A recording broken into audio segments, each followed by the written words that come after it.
the tape, let's grind. Shut up. The tape.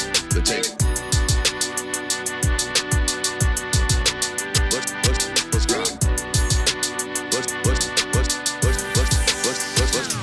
The tape. We do a little bit different around here. We ain't gonna play. Shut up and grind the tape. The tape. Let's grind. We ain't gonna play. Them dogs in your face. Let's grind. We ain't gonna play. Shut up and grind the tape. The tape. Let's grind.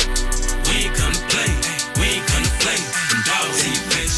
Grind. Let's grind. Grind the tape, bro. Grind the tape, bro. Grind the tape. The tape. Let's grind. Grind the tape, bro. Let's grind. Grind the tape, bro. Grind the tape, bro. Shut up and grind.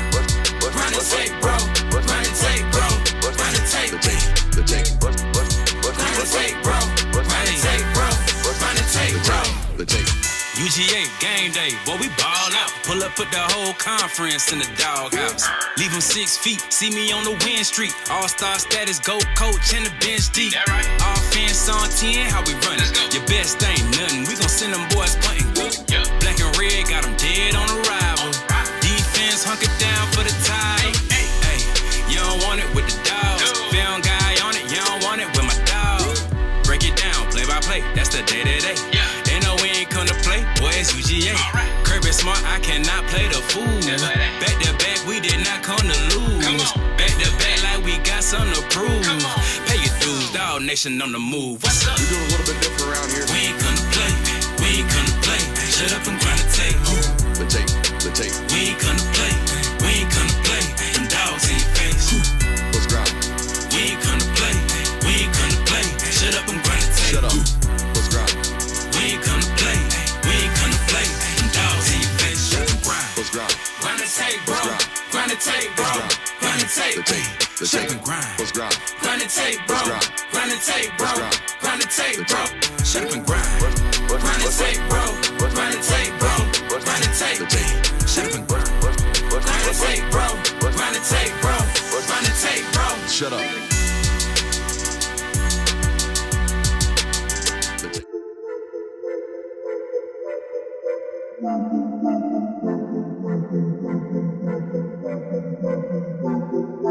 Welcome in, ladies and gentlemen, to MBR, or as we like to call it around here, Nothing But Rants, the show where I find topics that I'm oddly passionate about and I pontificate upon them. These are not hot takes, but rather takes that I'm hot about. What's up? You really like that?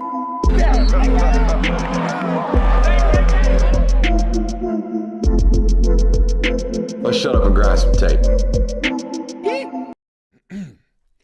What is up, ladies and gentlemen? Welcome in to the Film Guy Network on a fabulous Tuesday evening. We got a loaded one for you. It's Tuesday, so we're going to guess the lines. We're going to give you our predictions way too early because the internet forces us to do so. We've got Bama film notes. I've got favorite game of the weekend coming for you tonight.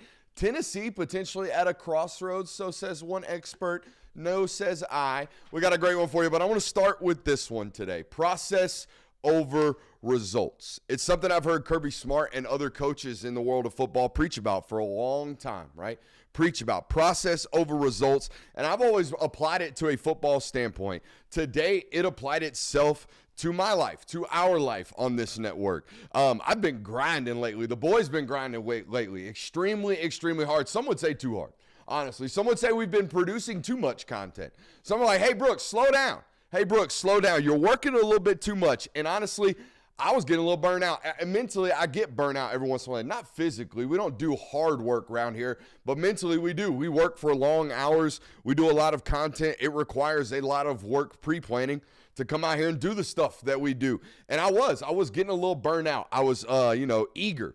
I'm eager to see the growth of this channel and watch it grow exponentially and do so quickly. Because I believe in what we do. I know we're working hard, but I believe in what it is that we do around here. I believe every single time for the last 5 years that someone has commented on this channel, you're up next, bro. Y'all gonna be the ones. It's gonna blow up. 100K coming your way.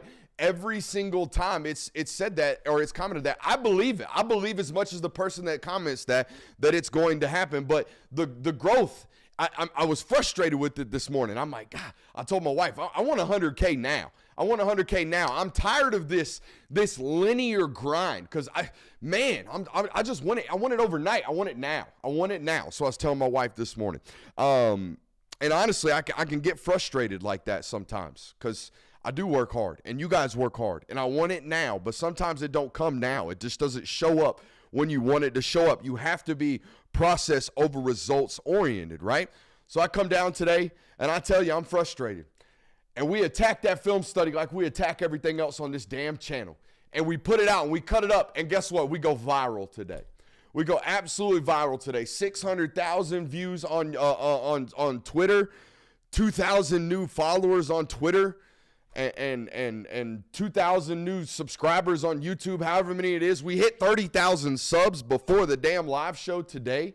Sick. And it hammered home to me, process over results. But more importantly, we got a new saying on the board right here. Growth is not linear, but the work is.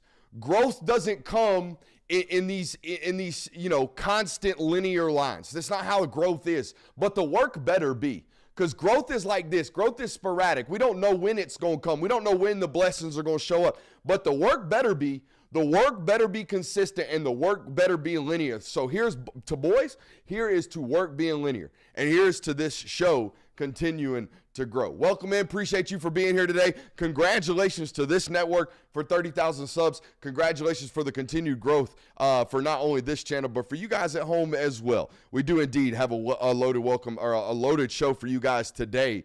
It is Tuesday. We're going to guess the lines. But first and foremost, I want to ask you guys to go ahead and hit that thumbs up button. If you haven't already, if you're new to us today, please go ahead and subscribe to this channel. All right, reach into that welcome card in front of you. All right, if you're brand new to the channel, and go ahead and subscribe. We appreciate you for being here. We appreciate our friends over at BetUS. If you're looking for a new book this season, BetUS is indeed your answer. Did you guys know that with promo code YouTube150 today, you can get 150% sign-up bonus on up to $2,000 on your first deposit and 125% on your next two?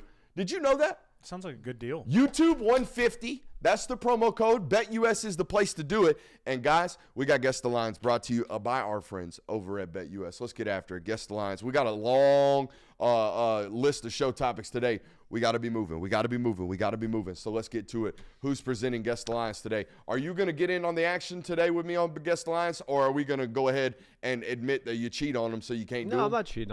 I mean, I've looked at these ones because. All right. So you have looked at these It's you ones? versus Jay while I'm presenting. That's what I thought. That's a problem. Because I did it. Shit. Did you really?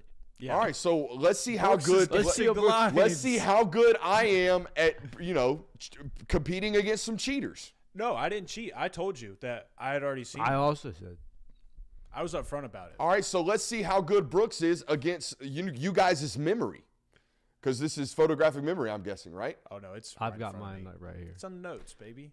This is literally me just guessing what it is, Yeah, and this you is guys going, "Good job, This boss." is a breakdown of communication between me and Jay. Holy hell! You know what? look. Let's steer into it. Maybe this will be good content. Maybe it will be. Let's figure out how to do this willy-nilly right now because we didn't prepare ourselves.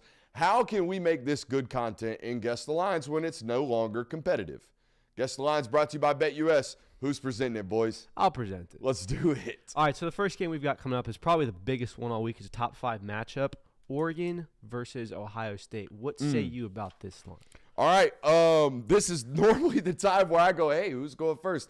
I'm guessing that this line is going to be Ohio State favored by 3.5 on the road. Give me that. I can't find my Guess the Lines notes, so we're really freelancing at this point. Yeah, give it to me 3.5. What makes you think it's Ohio State 3.5? Ohio State been, the more dominant and complete football team throughout the year. A very untrustworthy Oregon football team in terms of a gambling standpoint. Yes. I can't even imagine they're above 500 against the spread this year. Probably not. Ohio State certainly above 500 against the spread.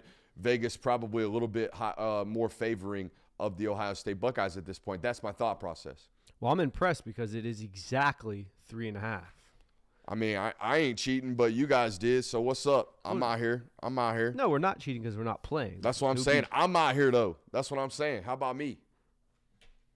Any thoughts, analysis? Can you give me some other than, good job, Brooks. Let's go to the next line. I was honestly surprised by this. I figured Oregon would be a little bit closer in this just because home field advantage. It's a long travel for Ohio State. I get it, though. Oregon has been very inconsistent. It's not a very trustworthy team up to this point. You're halfway through the season. You don't really have a good pin on the type of team that Oregon is this year. Ohio State's a little more certain bet in that, so I get it. Can I pick a bone? What the hell we doing playing Georgia, Mississippi State at 4 o'clock? Why isn't that game at noon so I can watch the rest of this slate this weekend? My God. Yeah. I'm kind of with you on that. I'm going to have to be TiVoing. People still TiVoing? You guys are too young for TiVo. Yeah, I don't know what TiVo Oh, my God, you're too young for TiVo. TiVo was the original on-demand, like the original recording of stuff. Y'all don't remember TiVo? No. Oh, my God. Shout out to the people in the chat who do know TiVo and do get that reference. I'm going to have to be TiVo in this football game. That's unfortunate. Next game coming up. I'm going to have to TiVo this one, too, 3:30 kick. Yeah, this is unfortunate. OU versus Texas, one of the biggest games of the week, one of the biggest rivalry games of the season. Potential upset spot for Texas here. Oh, I can admit that I cheated on this one.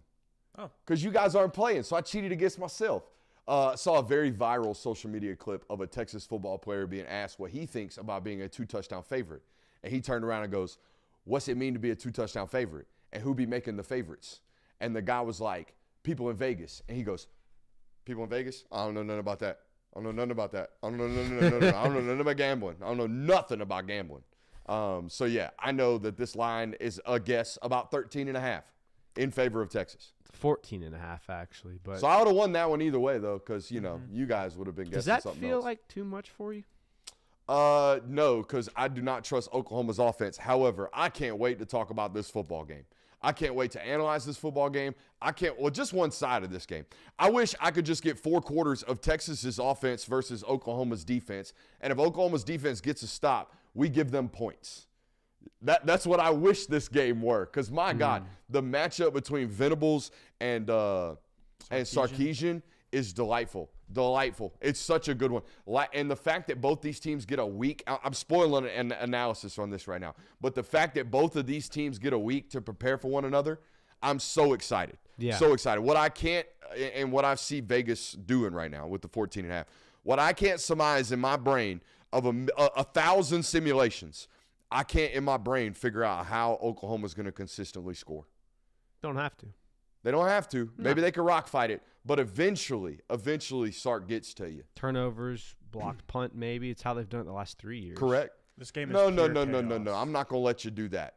Dylan Gabriel was the best football player in that game last year, in my opinion. But over the last 3 years where they've won, it's been turnovers. It's been Correct. things like blocked punts. It's in your also end zone, been short tremendous fields. quarterback play. Last year it was tremendous quarterback play, in my opinion. The scrambling that Dylan Gabriel did in that football game was superb last year. So I don't want to. Yeah, Caleb Williams. I mean, Yeah. they've had some good. They've quarterback had some play good in this Q. game. They don't have great quarterback play going in this one, or at least consistently good quarterback plays to date going into this one. So we'll have to see. I got it 13.5, and I ding. We're 2-0. 2-0 against Ghost Comp.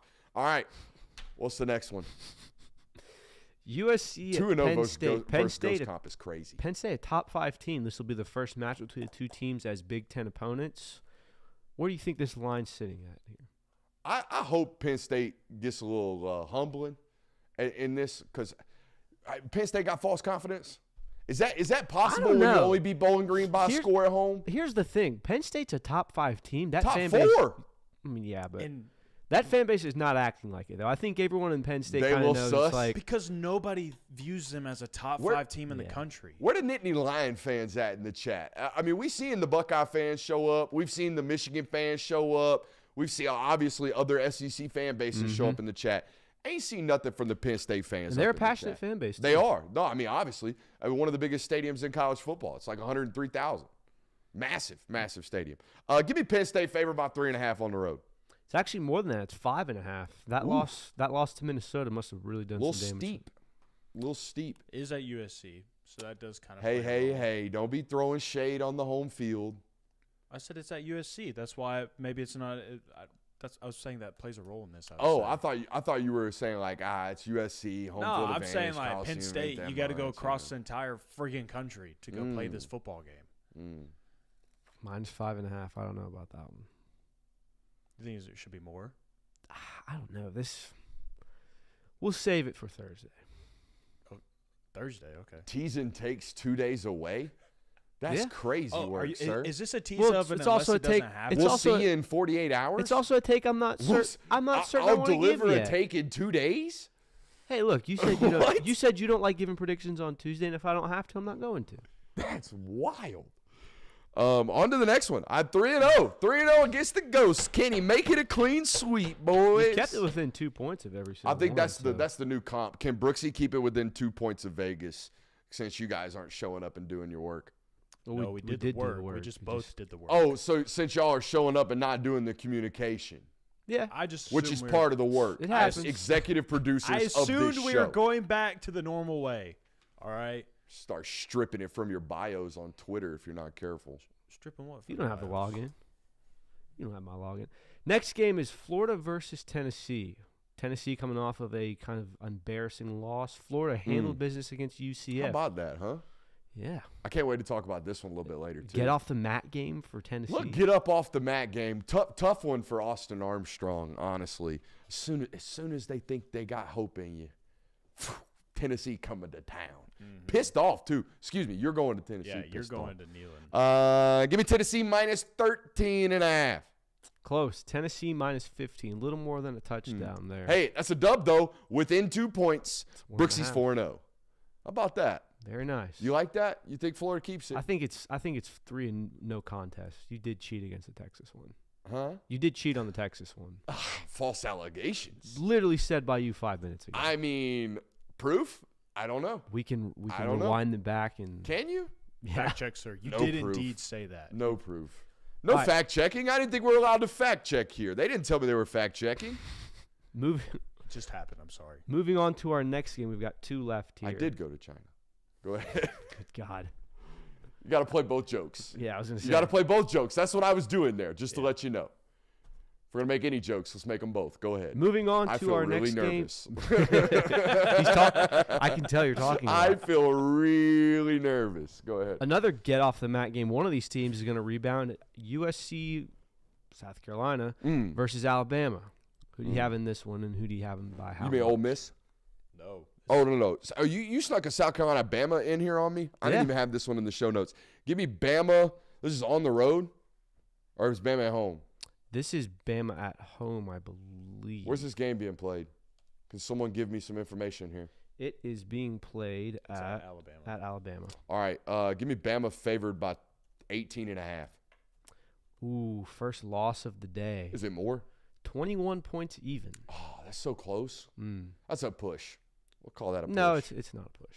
It's not a push. It's also a little ironic that the one that wasn't in your show notes is the one that you missed. Hey. Interesting. Allegations coming from the man who notable cheater. Like known cheater. Never This guy. once did I say This cheater. guy, known cheater. Observations. I mean, it took us 3 months to find out that he was cheating on these Never things. once said but I he was admitted it cheating. last week. This guy, cheater. Never once admitted I was cheating. That is a false allegation. Final game of the slate.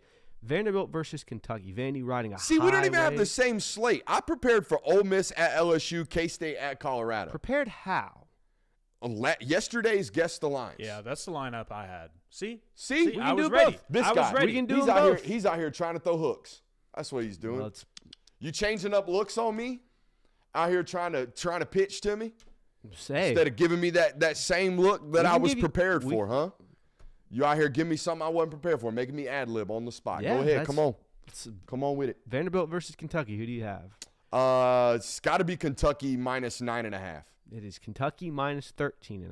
See, that's way too much. That's value. They doubting my dog Pavia and the good Lord above. That's crazy. I don't know. This would be a no touch for me. You have no. This is Yeah. a very unfamiliar. You don't know which team you're going to get on either side. Yeah, You're not gonna even get Vandy beating Bama. Who's gonna win the time of possession? Oh my gosh. God. Nobody.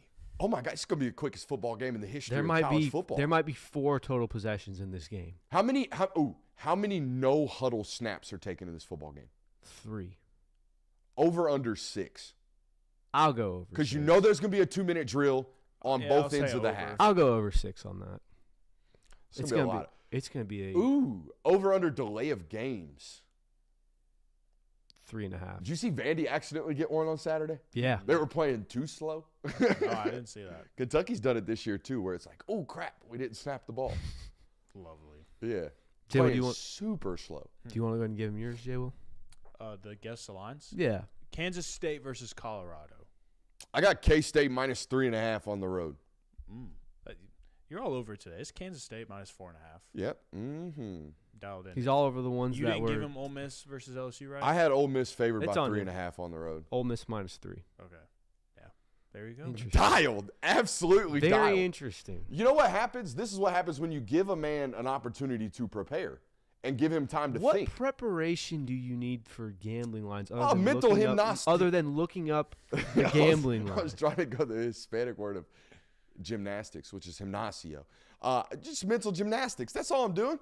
Playing a little mental gymnastics on the notes and getting It's prepared. a very interesting segment. See, allegations of cheating coming from a known cheater is crazy, crazy Not work. a known cheater. Crazy work. Did Todd McShay just follow me on Twitter? I think he did. What a day for the Brody on Twitter.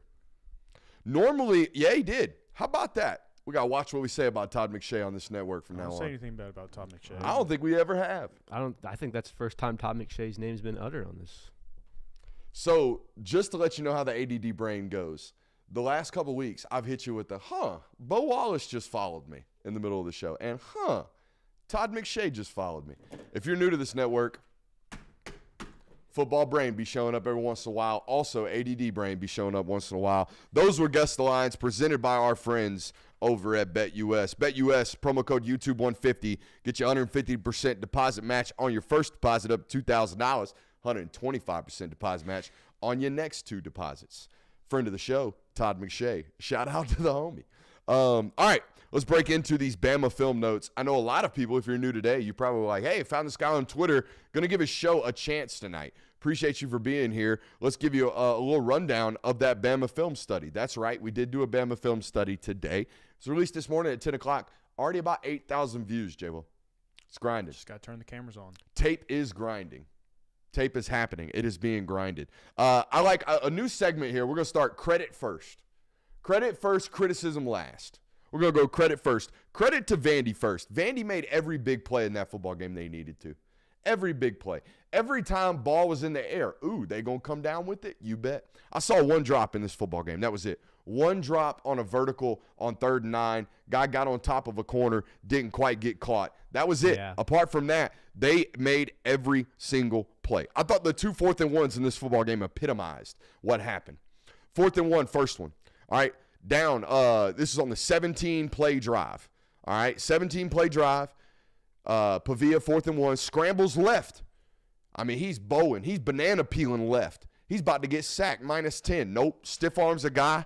And then tightropes to the sideline, pulls I'm going to stick the ball out. I'm a ball player. All right, first down. Picks it up. They end up going on scoring on that possession.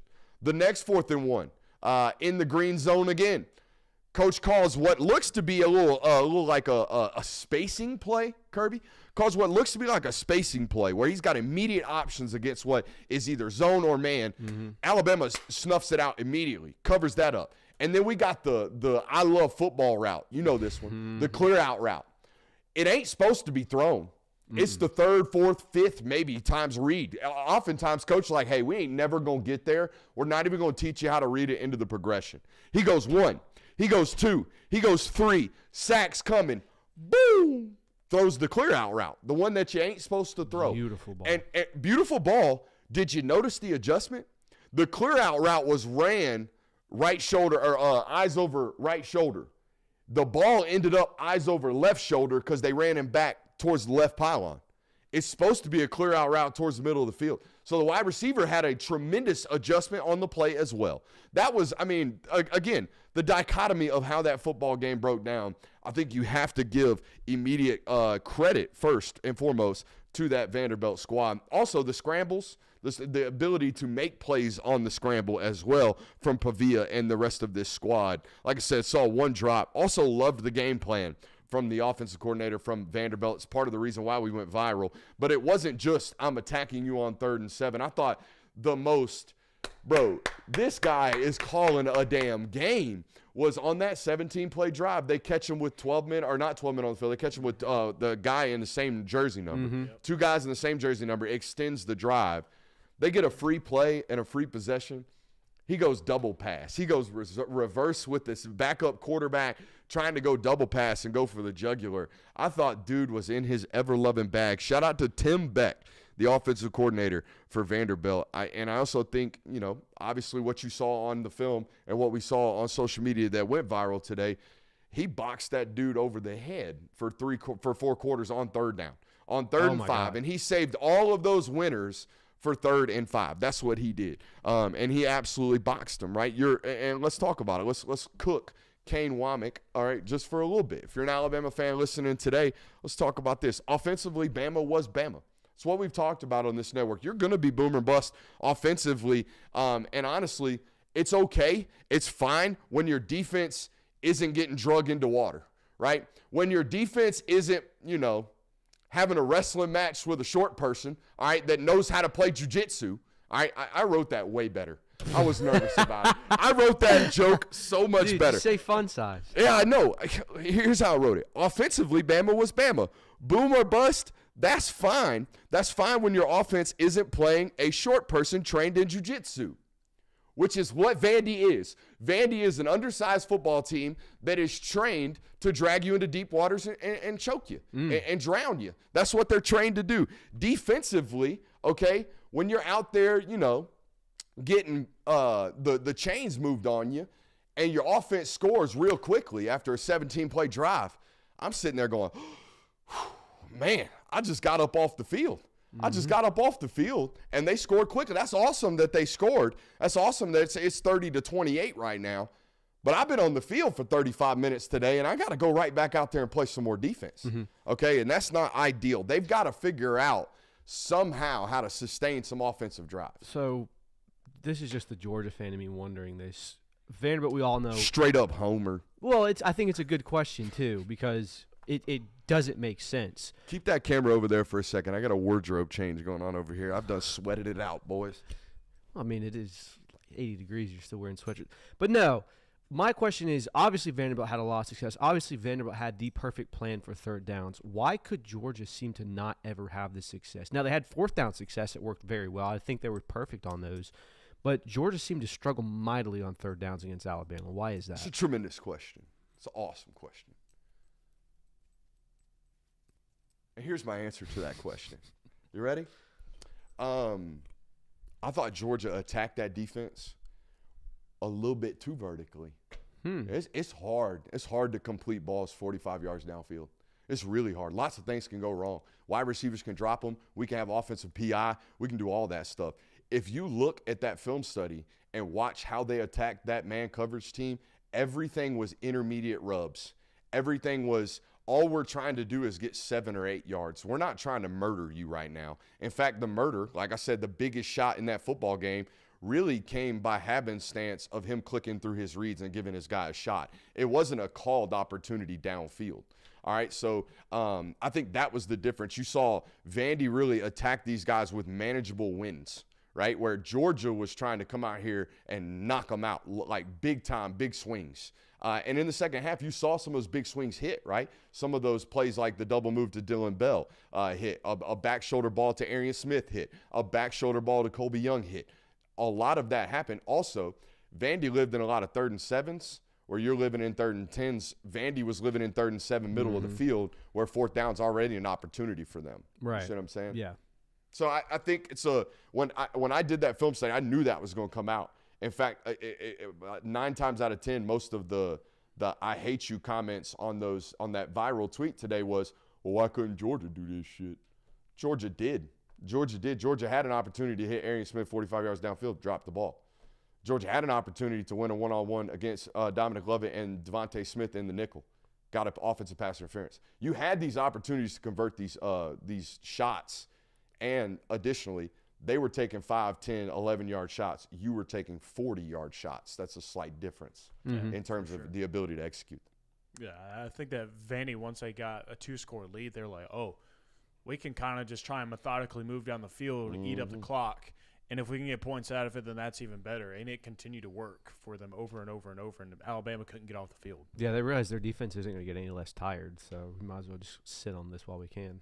So the why couldn't Georgia do this is a great question. The other question that most Bama fans would have, obviously, is this fixable from a defensive standpoint? The last 6 quarters, it's been horrendous. It's been 700 total yards of offense. It's been 63 points. It's not been Bama standard by any stretch of the means. I do think it is fixable. And here's the good news. And I said this on Tuscaloosa Radio today. Here's the good news for you guys, right?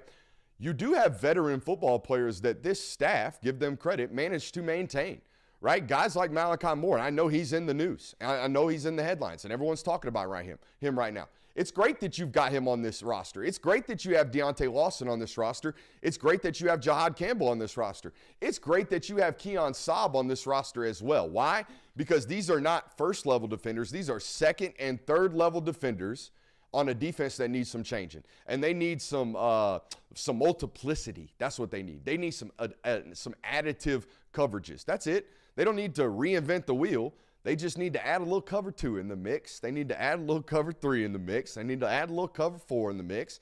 They need to stop playing basic cover 1 robber 85% of critical downs when coordinators can pick them apart. And that's something that they certainly will be able to fix moving forward. How quickly they fix that, I don't know. I don't know the answer to that question.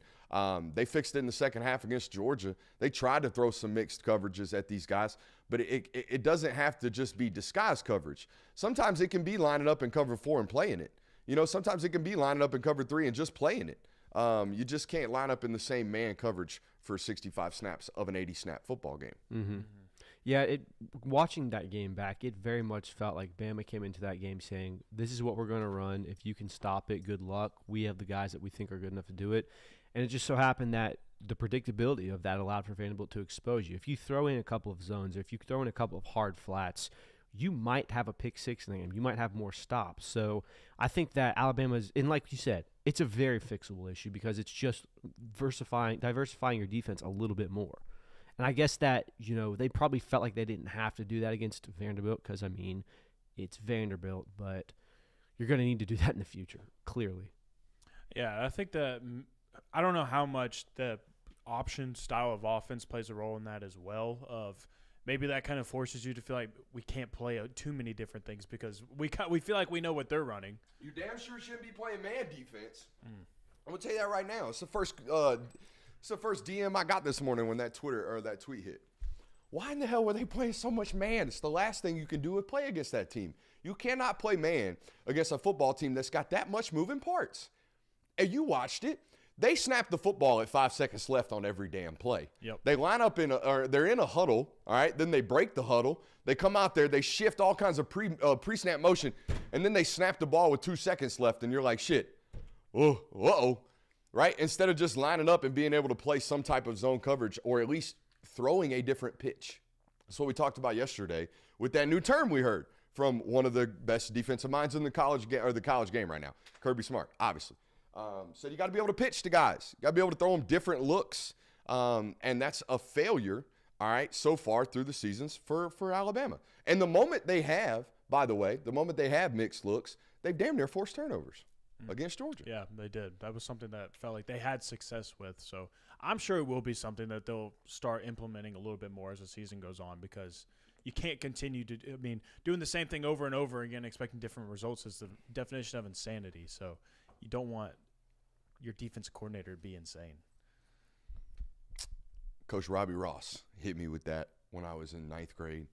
The definition of insanity. Doing the same thing over and over again, expecting different results. And I was like, bro, you are a genius. I thought he was so wicked smart. And that's the fun thing about coaching.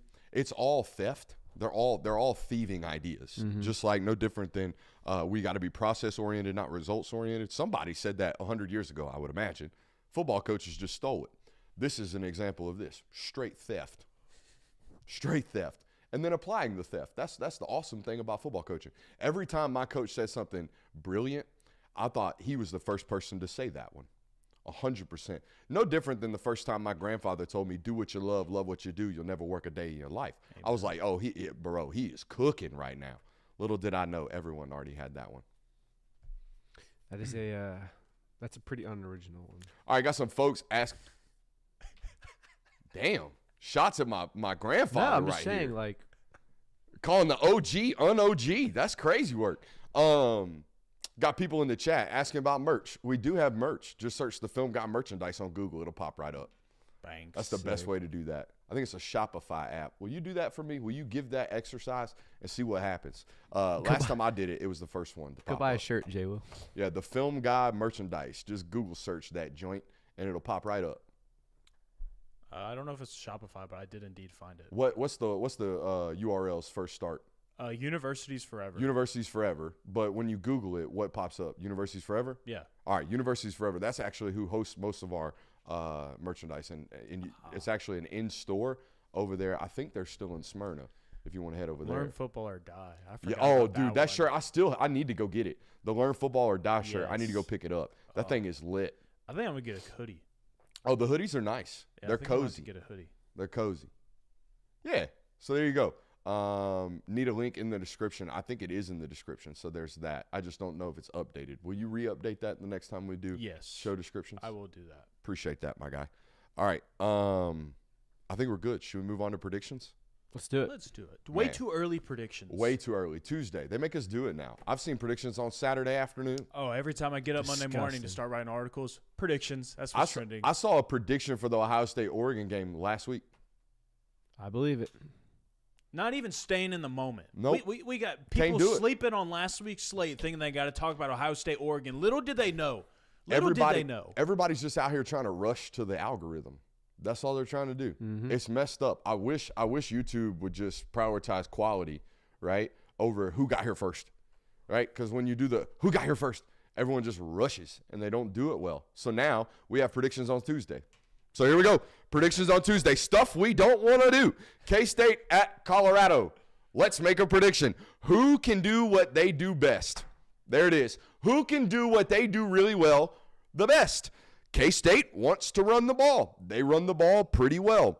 Colorado wants to throw the ball. They throw the ball really well. I didn't love what I saw from Colorado the last time they played a roster like this, though. I'll tell you that much. The last time Colorado played a I'm fitting to lean on you football team, a.k.a. Nebraska, guess what? They got linked on. The difference was that was in Nebraska. That was in Lincoln, right? Nebraska, though, however, I thought they broke them in the run game. That's what I thought. I thought watching that through the second, third, fourth quarter, the more and more times they toted the rock against that defense, they inevitably broke them. Literally broke Shiloh's forearm. Oh, yeah. Like literally broke them. All right, their most physical football player. And you know what? I think that could happen in this football game. However, K-State ranks 98th in yards per completion allowed right now. 98th. They are really, really bad through the air. They've been bad through the air from start to this point. Colorado is ranked 4th in 40-yard pass attempts. They are ranked 8th in 30-yard pass attempts. They are ranked 14th in 20-yard pass attempts, 12th in 10-yard pass attempts. You know what that means? They're good at throwing the football. They're really, really good at throwing the football. They throw it well. They throw it well again this weekend off the backs of Shedeur Sanders. Give me the Colorado Buffaloes, 35-31. You know, it was an overtime win against Baylor, a win against Colorado State, and a convincing win against UCF. Woo! Powerhouse. Come on. For people just to get right back on this, Colorado's a good football team. Give me the wagon. But little did they forget what happened when they faced Nebraska. And Nebraska is the only good defense that they had played this year. Talk to the 'em. only top 40 defense they had played this year. Every other defense they have faced this year ranks 72nd or worse in the country right now. Kansas State is a top 40 defense. Now, the passing numbers, they may not be great, but overall, this is one of the better defenses that Colorado has played this year. That's what I'm riding with. That's what I'm riding with in this knowledge going into this football game, because I think there are a lot of things that we don't really know still about both of these football teams other than Kansas State. You kind of dropped the ball already one time this year. I'm sticking with Kansas State. I got them 33-20. Yeah, this J-Will is absolutely right here. This game very much strikes me as a perfect circle for Colorado where you lose, everyone's down you, ha ha ha, Colorado stinks. You win a couple of games and everyone immediately gets back on the train of this team's really good. They might be a playoff team. Are they winning the Big 12 this year? I think K-State really humbles Colorado coming in this game. I think they control the ground game, like you said. I think Colorado gets leaned on a good bit. K-State wins 28-20. All right, so I'm on the Buffaloes. Mm-hmm. You just Fitting? did it for the brand. Oh, yeah. Just me associating myself with the brand of Colorado. No. The Buffalo brand. Oh, yeah, this guy gets it. Of course I get it. Come on now. All right, you guys are on K-State. I got them Buffaloes. On to the next football game. Ole Miss at LSU. I'm going to tell you right now, I know nothing about these two football teams. I've watched them play a lot, and I know nothing about them. Yeah. Right? I don't know what they're good at. I don't know what they're bad at. They're consistently good and consistently bad at different things. I know nothing about these two football teams, and that's my analysis right there.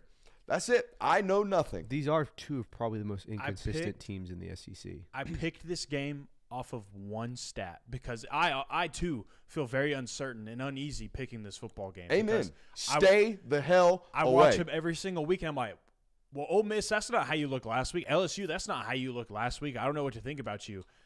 Since 2008, that is the last time Ole Miss has beaten LSU in Baton Rouge. Wow. In this series. That is so. Who is the head football coach? Houston Nutt? Sure. I'll agree Might with have been that. Ed O. That's a top 5 name. Anytime you get a chance to say Houston Nutt, you drop that one. Yeah, so I'm leaning with that one. Night game in Death Valley. Homecoming in Death Valley. I'm taking LSU 38-34. These are the type of football games, when you feel this way, if you're putting money on this one, go see somebody. Go to a meeting. All right? If you feel this uneasy about a football game, still putting quiche on it, you got a problem. Kirby, what you got going on in this one? I didn't even give a prediction. Give me Ole Miss 31-28, I guess. Here's where my prediction comes from. I trust Jackson Dart and Lane Kiffin in the Ole Miss offense more than I trust LSU's defense. I think that says a lot. And I know, believe me, I know that I could see this game going either way, but what Brian Kelly and LSU and the defense have put on the field this year has just not been very good. I mean, the USC loss looks worse and worse every week. The South Carolina game doesn't look that great. We thought South Carolina might have been, a pretty decent SEC team. Mm-hmm. They just got handled by Ole Miss. I know transitive property doesn't matter. UCLA, there hasn't been a game where you watch LSU football and go, oh, they put together, 30 minutes of a really solid game there. So I'm going to say Ole Miss wins this game. I think Ole Miss also has way more to lose in this situation. They are still playing for a playoff spot. I know everyone kind of wrote them off after you lost to Kentucky, and everyone kind of said, lost to an unranked team, they're done. Alabama lost, Tennessee lost. There's just so many one-loss teams right now in college football. Ole Miss still has the door wide open. They have a lot to play for. That's why I'm going with Ole Miss. I've got them winning 42-31. Ole Miss, one of the few, if you will. Mm-hmm. Speaking of one of the few, did you know Todd McShay's got 700,000 followers on Twitter, and he only follows 409 people? Wow. What made you look that up? I just, it popped up. He zoned out while we were talking. Popped up. Algorithm. Bro, my ranking levels of respect for analysts: 1, Daniel Jeremiah; 2, Todd McShay. Nobody else when it comes to football evaluations. 0. That's a fair list. Not a soul from PFF. Can't do it. Not a one. But when it comes to evaluating football players, I'll listen to those two guys. And I'm like, you know what? I disagree, but I'm going to go figure out why. If I disagree with anybody else, I'm like, that guy's wrong. What about band 2 high safeties guy? Huh? What about band 2 high Oh, safeties you talking about guy? Mel Kiper? Yeah. Oh, dude, if he didn't have the hair that he had, he'd been washed. He'd been washed. I'm just kidding. It does have a head of lettuce, though. My God. Going back, though, to this Ole Miss LSU game, I think this is one of these perfect football games where I think a lot of people share this sentiment of you have no preconceived notions of either football team. You have no dog in the fight. But this game might have 50 points on both sides of the football. And it Or might last go year. into 7 overtimes or something crazy like that. I think that's what I'm hoping for this weekend. Last year was very much this way. Yes. How hard is it to do show with me when you have a thought like that and I just railroad the segment with an ADD thought? At this point, it's very easy. Yeah, Really? you get Yeah. used to it. At first, I was like, good job, man. You just derailed the show. But now I'm fine. Adapt and overcome. The better we get at that, it'll almost sound like we're like cutting it live. You know what I mean? It almost sounded like it was getting edited live, where Brooks just goes off into this tangent, and then Jonathan comes right back with real analysis. You just store it in the back, focus on the new segment. It's almost like pausing yourself. You got to hold your thought because Yeah. Brooksy's going ADD. And you can't engage either too much. So, like, we get into a banter with that, it's like, oh, shit, what were we talking about? If you just kind of smile and go, oh, okay. Yeah. And then we just move on. Interesting. 409, that's crazy. Florida at Tennessee. It's a good game. You got some stats on this? Yeah, well, I do You were have looking some at this stats today. because I was breaking down the matchup. And It's I was been a just kinda getting smattering, huh? Yeah, Florida owns this series. Absolutely owns. I think that Tennessee has only won 3 times over like the last 20 years in this matchup. Florida has absolutely dominated, and this isn't even just like, and that's crazy to me because Tennessee has now become the better football program since 2020. I would say Tennessee has been the better football program, but yet Florida won even as recent as last year as well, when Tennessee was still the better football program, I would say. So if there's anything that I've learned in this matchup is that whatever you think going into this game, whatever opinion you have of Tennessee, whatever opinion you have of Florida, just wash it away. Just flush it. Don't even think about it. Just go with your gut in this one. I think you're right, Jalen. I get what you're saying. The stats don't lie. Last year's win was kind of fluky for me. It was early in the season. It was a night game in the Swamp. I don't think Tennessee and Josh Heupel had really figured out what they didn't have at quarterback in Joe Milton. I think that game kind of played out that way. This is a completely different scenario for me. It's in Neyland. Tennessee's coming off of a frustrating loss. They're going to be looking to throw punches. Florida coming off of a good win. They might have a false sense of confidence in this. I have Tennessee winning big 30-13. I feel bad for somebody. I feel bad for Austin Armstrong. Yeah, someone's getting the boot this week. No, it ain't even that.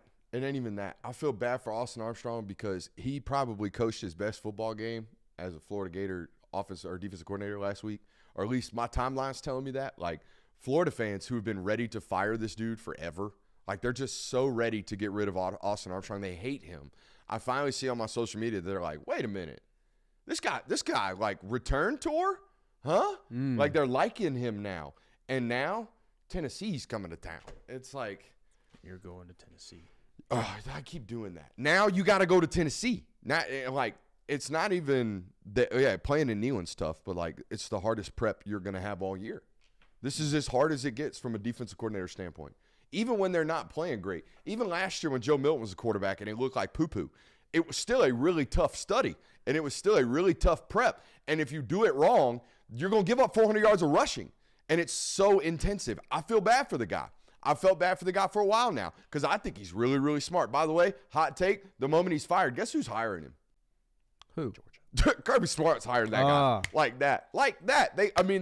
He sees, or he talks, at least talks football. He talks football and football terminology and the mindset of football the same exact way every Georgia coordinator I've ever heard and every Georgia defensive mind I've ever heard talks about the game of football. So, yeah, the dude's going to get picked up on an SEC staff immediately, most likely from the Saban tree. But I do feel bad for the guy. Continued analysis. My question in this game is this finally the DJ Lagway show? And that's what I'm predicting is going to happen on Saturday. I think at some point, Tennessee is going to control this football game defensively to the point where Billy Napier's got no choice but to just ride it out. And ride it out with Lagway on the road. And Lagway is going to do something to a point in the later parts of this football game where, you know, Florida fans are going to have some optimism. So I see this football game being like a 35-17 ball game, and then 2 late scores push it to a 35-27. Oh, damn, look, Florida gave it a run. That's what I think is going to happen in this ball game. Off the backs of DJ Lagway. Multiple backs. Off the back of DJ Lagway. I've done that twice now. For a tight fourth quarter comeback that isn't a comeback. I would say that last year's Florida win would be a fluke, but you did it again this year. You lost an early football game that you shouldn't have. At that point, I don't know if I can classify last year's Florida win or Florida loss as a fluke. Also, Tennessee has Alabama coming up next with already 1 loss. I think that's something to focus on in this football game. And I'd like to see the injury report tomorrow for Tennessee as well. That wide receiver room's depleted. Because if that wide receiver room is going to be absolutely depleted, it almost makes you feel like it's the perfect storm, and perfect storms in college football are always too good to be true. So I'm going to stick with my prediction of Tennessee wins 30-17. What's next? I saw a take today, and you know when I see takes that I don't agree with, I got to bring them to them. bring it to you guys. Even when I think the person that delivered the take is like my take twin. Every time I see Greg McElroy have a take, I think, either I've had that take and he's listening, or I could see myself having that take. He's like my take twin. The guy sees football really, really well. I think the guy has never missed. He missed today. Boy, did he miss today. And I understand why he did it. I can see why he did it. Here was his take. His take today. I'm going to paraphrase it. Tennessee is at a crossroads. What is that crossroads? Tennessee has an uber-talented, super good quarterback, but their best player is Dylan Sampson, and they need to feature Dylan Sampson. Did you guys see this take? Did I paraphrase this correctly? Yeah. Yes. Okay, that was the take, right? Pretty Too much. bad it's wrong. It's completely wrong. They can't give Dylan Sampson, they can't run the ball more than they already are because the run split is higher than it's ever been. By the way, Tennessee always features the run. Since Heupel has been there, that's what they do. There's a grandioso misconception about this football team that they are air raid, that, they like to throw the foot. No. They play with pace, they play with space, and they run the rock. They always have. 2021, 44 rushes to 28 pass attempts. 2022, their best year, 40 pass attempts to 32. Try to throw it a little bit more because they could. 2023, they slowed it down. This is Joe Milton year. They're like, hey, we can't be taking 80 snaps a game. We suck. 37 rushing attempts to 31 passing attempts. This year, guys, 46 rushing attempts to 28 passing attempts. The stagger has never been larger. This Tennessee offense is running the ball more than they ever have, at a higher rate than they ever have. They can't run it no more. So what is the problem with Tennessee? I'll tell you what the problem is with Tennessee. Right now, in the last 2 football games against defenses with pulses, Oklahoma and Arkansas, on passes beyond 10 yards from the line of scrimmage right now, Nico is completing 6 of 22 passing attempts. I ruined a clip right there. Eon Meleava. I shit on a clip right there. Absolutely ruined it. It's why you boys never going big time, because I can't do it. Anyways, 6 of 22. That's the problem. They can't run it more. 46 attempts a game, 28 pass attempts a game. They cannot run the football anymore. So why can't they throw it?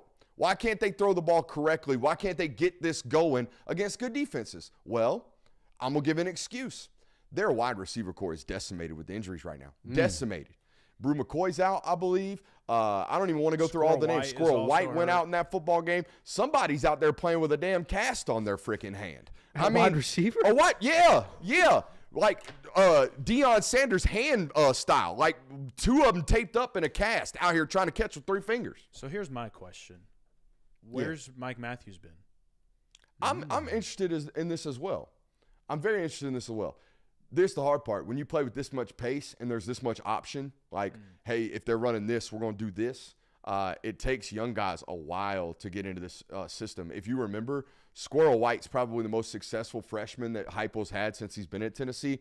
That was like game 4, immediately popped, and then it was like, all right, we'll get this guy in the mix on the way down. Mike Matthews had his pop against Kent State. They're working. I would imagine they're going to get him in the mix game 7, 8, 9, 10 when he's fully immersed in the system. You almost have to at this point. Yes, you have to. They're banged up, guys. Banged up. Decimated. Banged up at tackle too. Interesting. But they're not at a crossroads. No. Yeah. The crossroads is, hey, we got one road that is wide open. It's called the run game. Everything else is super congested. We got traffic all up in this shit and can't get it clean. That's the crossroads. Yeah. Smatter to take.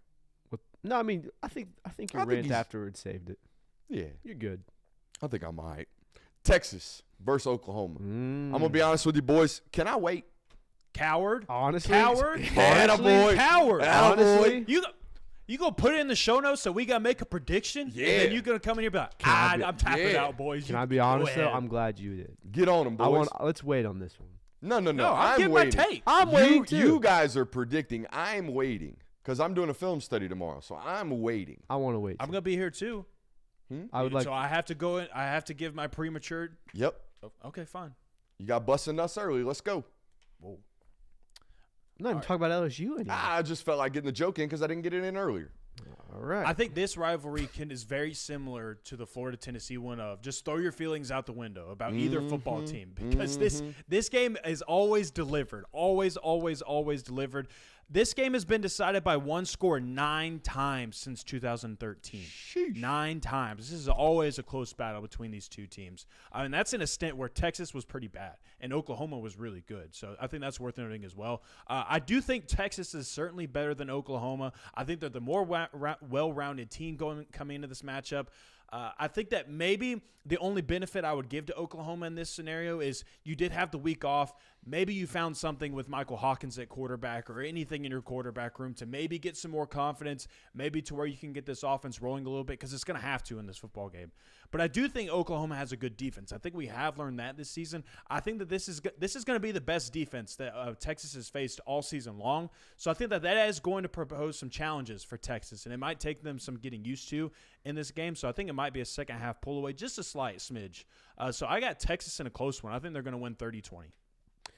Oklahoma is going to have to win this game by doing what they've done the last 3 seasons. And I know they've had excellent quarterback play, Caleb Williams, Dylan Gabriel, but they have to make this game very sloppy for Texas. Force bad turnovers, blocked punts, short fields, things like that are going to give you a chance, because obviously Texas is a much superior team.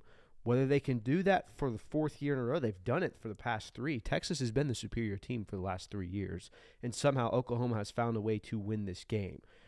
I want to believe that Oklahoma can do it for the 4th time in a row. I don't know. I'm going to say they will, but I might change my stance on this take. I have Oklahoma winning 28-24. Can I tell you something? What's up? This might be the most excited I am for a football game that I'm not going to be a part of to study. You know, I'm not going to be there. I'm not going to be a part of it. I'm just a guy on the outside that's super nerdy about football that is going to love this matchup. And again, like I said earlier in the show, I wished this football game were just 4 quarters of Sark versus Brent. Yes. Or Brett? Brent. Venables. I wish it were that. I wish it were just those guys battling for 4 quarters, because tomorrow, that's what we're going to watch.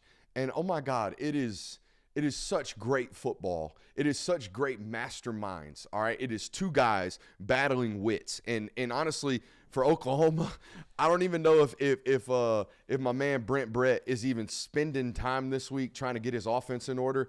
Mentally, I see Mans just trying to box the shit out of these offenses every time they play. He's like, he takes it upon himself as the head football coach of this program to be like, nah. Y'all not gonna talk about this offense today. That's not what y'all gonna be doing. I'm gonna be out here throwing the kitchen sink. And that's what they do really, really well. I can't wait to show it to you tomorrow. Brett does such a great job of showing multiple looks, as he does multiple names. Shows multiple looks the whole time. And with a guy like Sark's a check with me dude. He likes to get up on the line of scrimmage, get a little hi-ya-ya, right? See what you're doing and get a little checks. And you can't do this against a guy like Brett, who's going to give you multiple looks.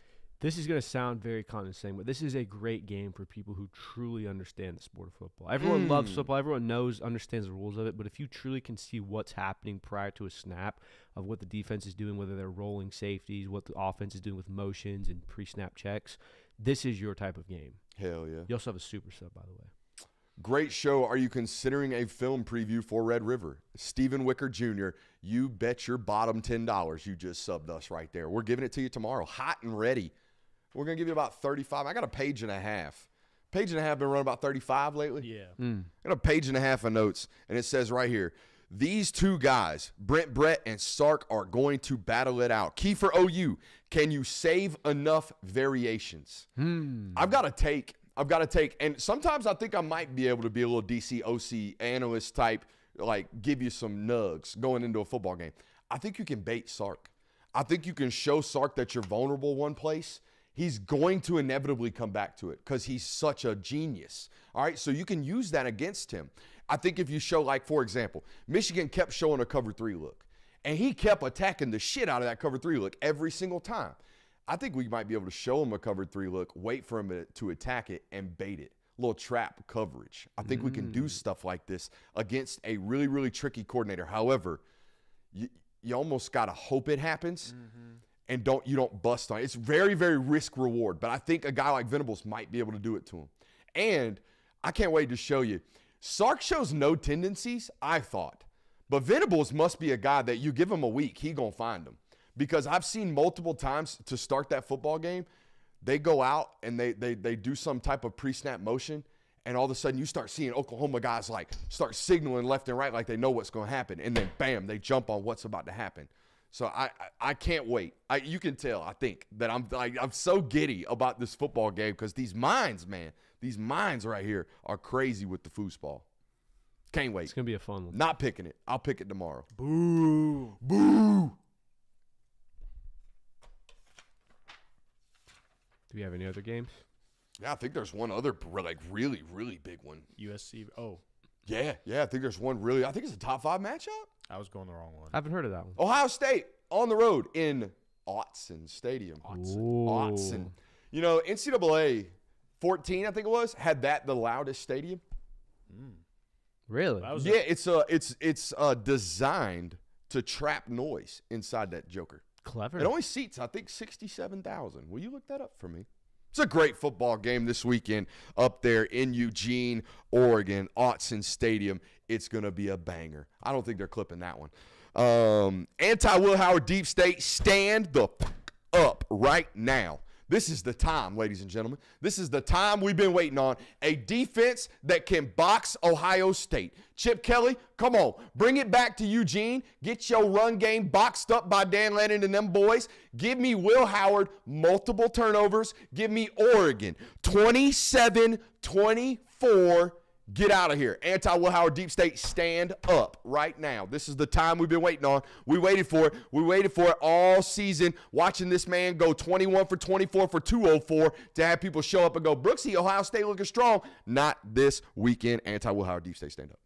I also have Oregon winning this game in a close one, but I don't have it for that reason. I don't think Will Howard is going to be the liability of this game. I think the travel fatigue, I think the road environment, and I think the Travel fatigue. Yeah. Is it that far? Post-bye week?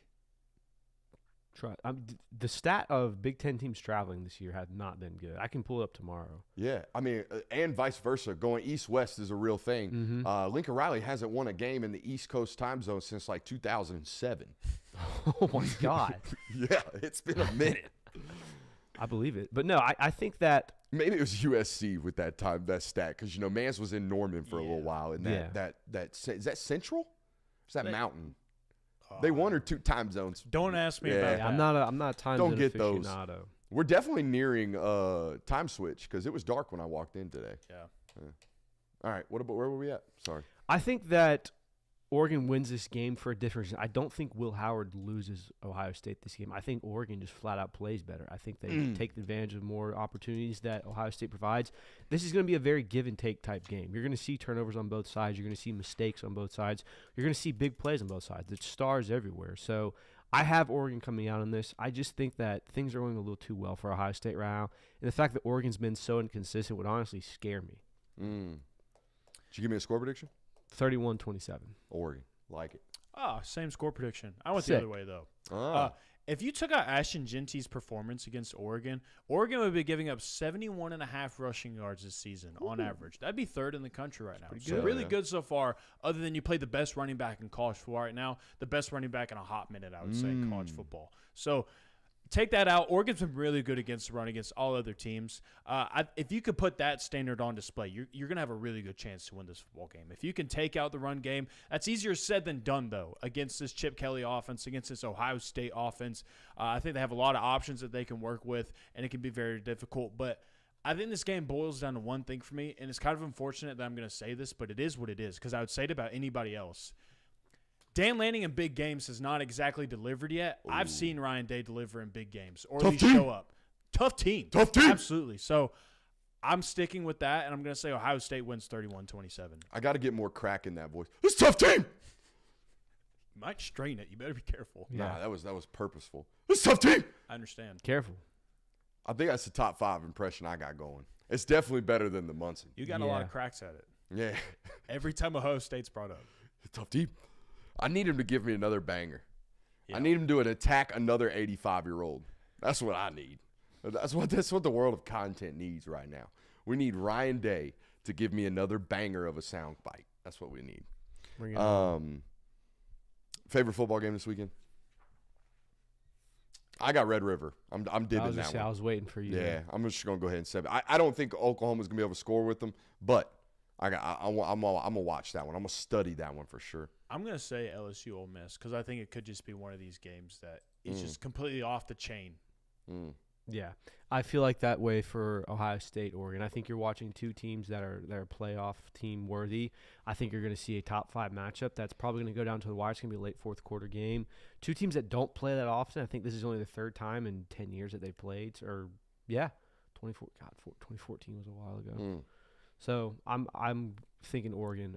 Ohio State's going to be probably the better game this week. All right, if you're new to this network, we do indeed do it a little different around here. We are the Film Guy Network. We watch a lot of film. All right, we break down a lot of film. We also like to laugh around here. If you can tell by the live show, we like to have a good time. I want to leave with my belly hurting, and nothing makes me laugh harder every single week than the Diddy counter. Ladies and gentlemen, do we have a record? New record. It was a banger of a Diddy. It was a counter. banger of a Not week. only do we have a new record, I think we have some of the most out-of-pocket Diddy's. And look, I'm going to wait until the local hour to explain myself, but there is one sound in this that is just outrageous. Almost unexplainable. Definitely unexplainable. There's only one thing that you think could possibly be going on, and I promise you it is not. Play the Diddy counter.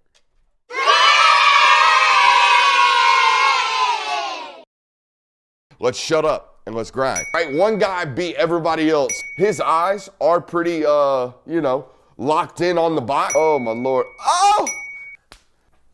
He's finally playing in his ass. He's finally playing in his cheeks. Just put him on his back. Look what happened to Auburn.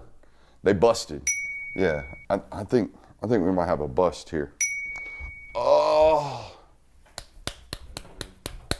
This guy picked, rubbed, something. We're trying to make it hard for him. So if they come, we're taking them. So guess what? If he comes, that's on the quarterback. If he comes, that's on the quarterback. If he comes, that's on the quarterback. You get it? We got dudes all over us. I had a bust in here. You damn right, because the other hand's in between our legs 95% of the time when people strike us.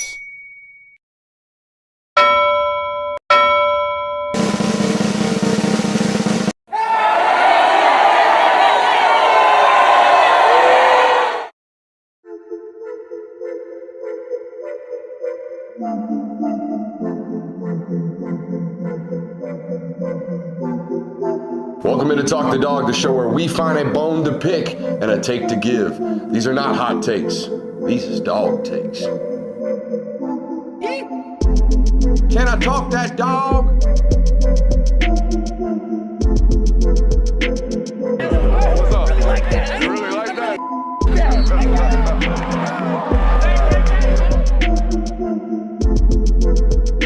Let's shut up and grind some tape. All right, couple of things that made me laugh really, really hard just now. For the individuals in the chat that have no idea what the hell they just got hit with, I think poor Jamal Scott's like, what on earth am I watching right now? God forbid you're watching that with someone who doesn't know what you're watching. Or without earphones. Yeah, or without earphones and you're in a public scenario. If so, put some earphones on. Jonathan, hit him over the head with it again. I want you to listen clearly for something that seems to be very, very sus, okay? And what I want you to know is that I'm smacking myself in the forehead going, oh, no, man, no way we missed that. That is not what that sounds like. Play it one more time.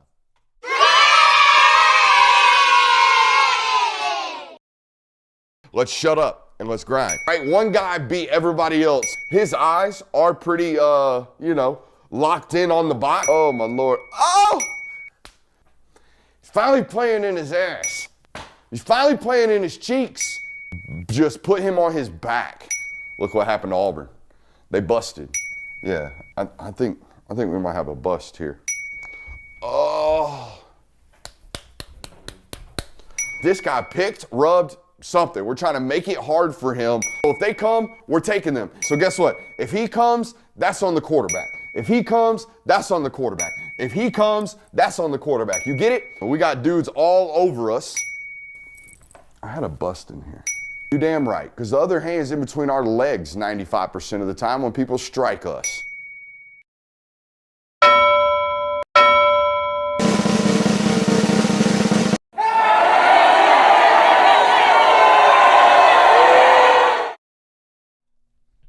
hear that Hugh Freeze is turning Georgia into the SEC office? What do you mean turning them in?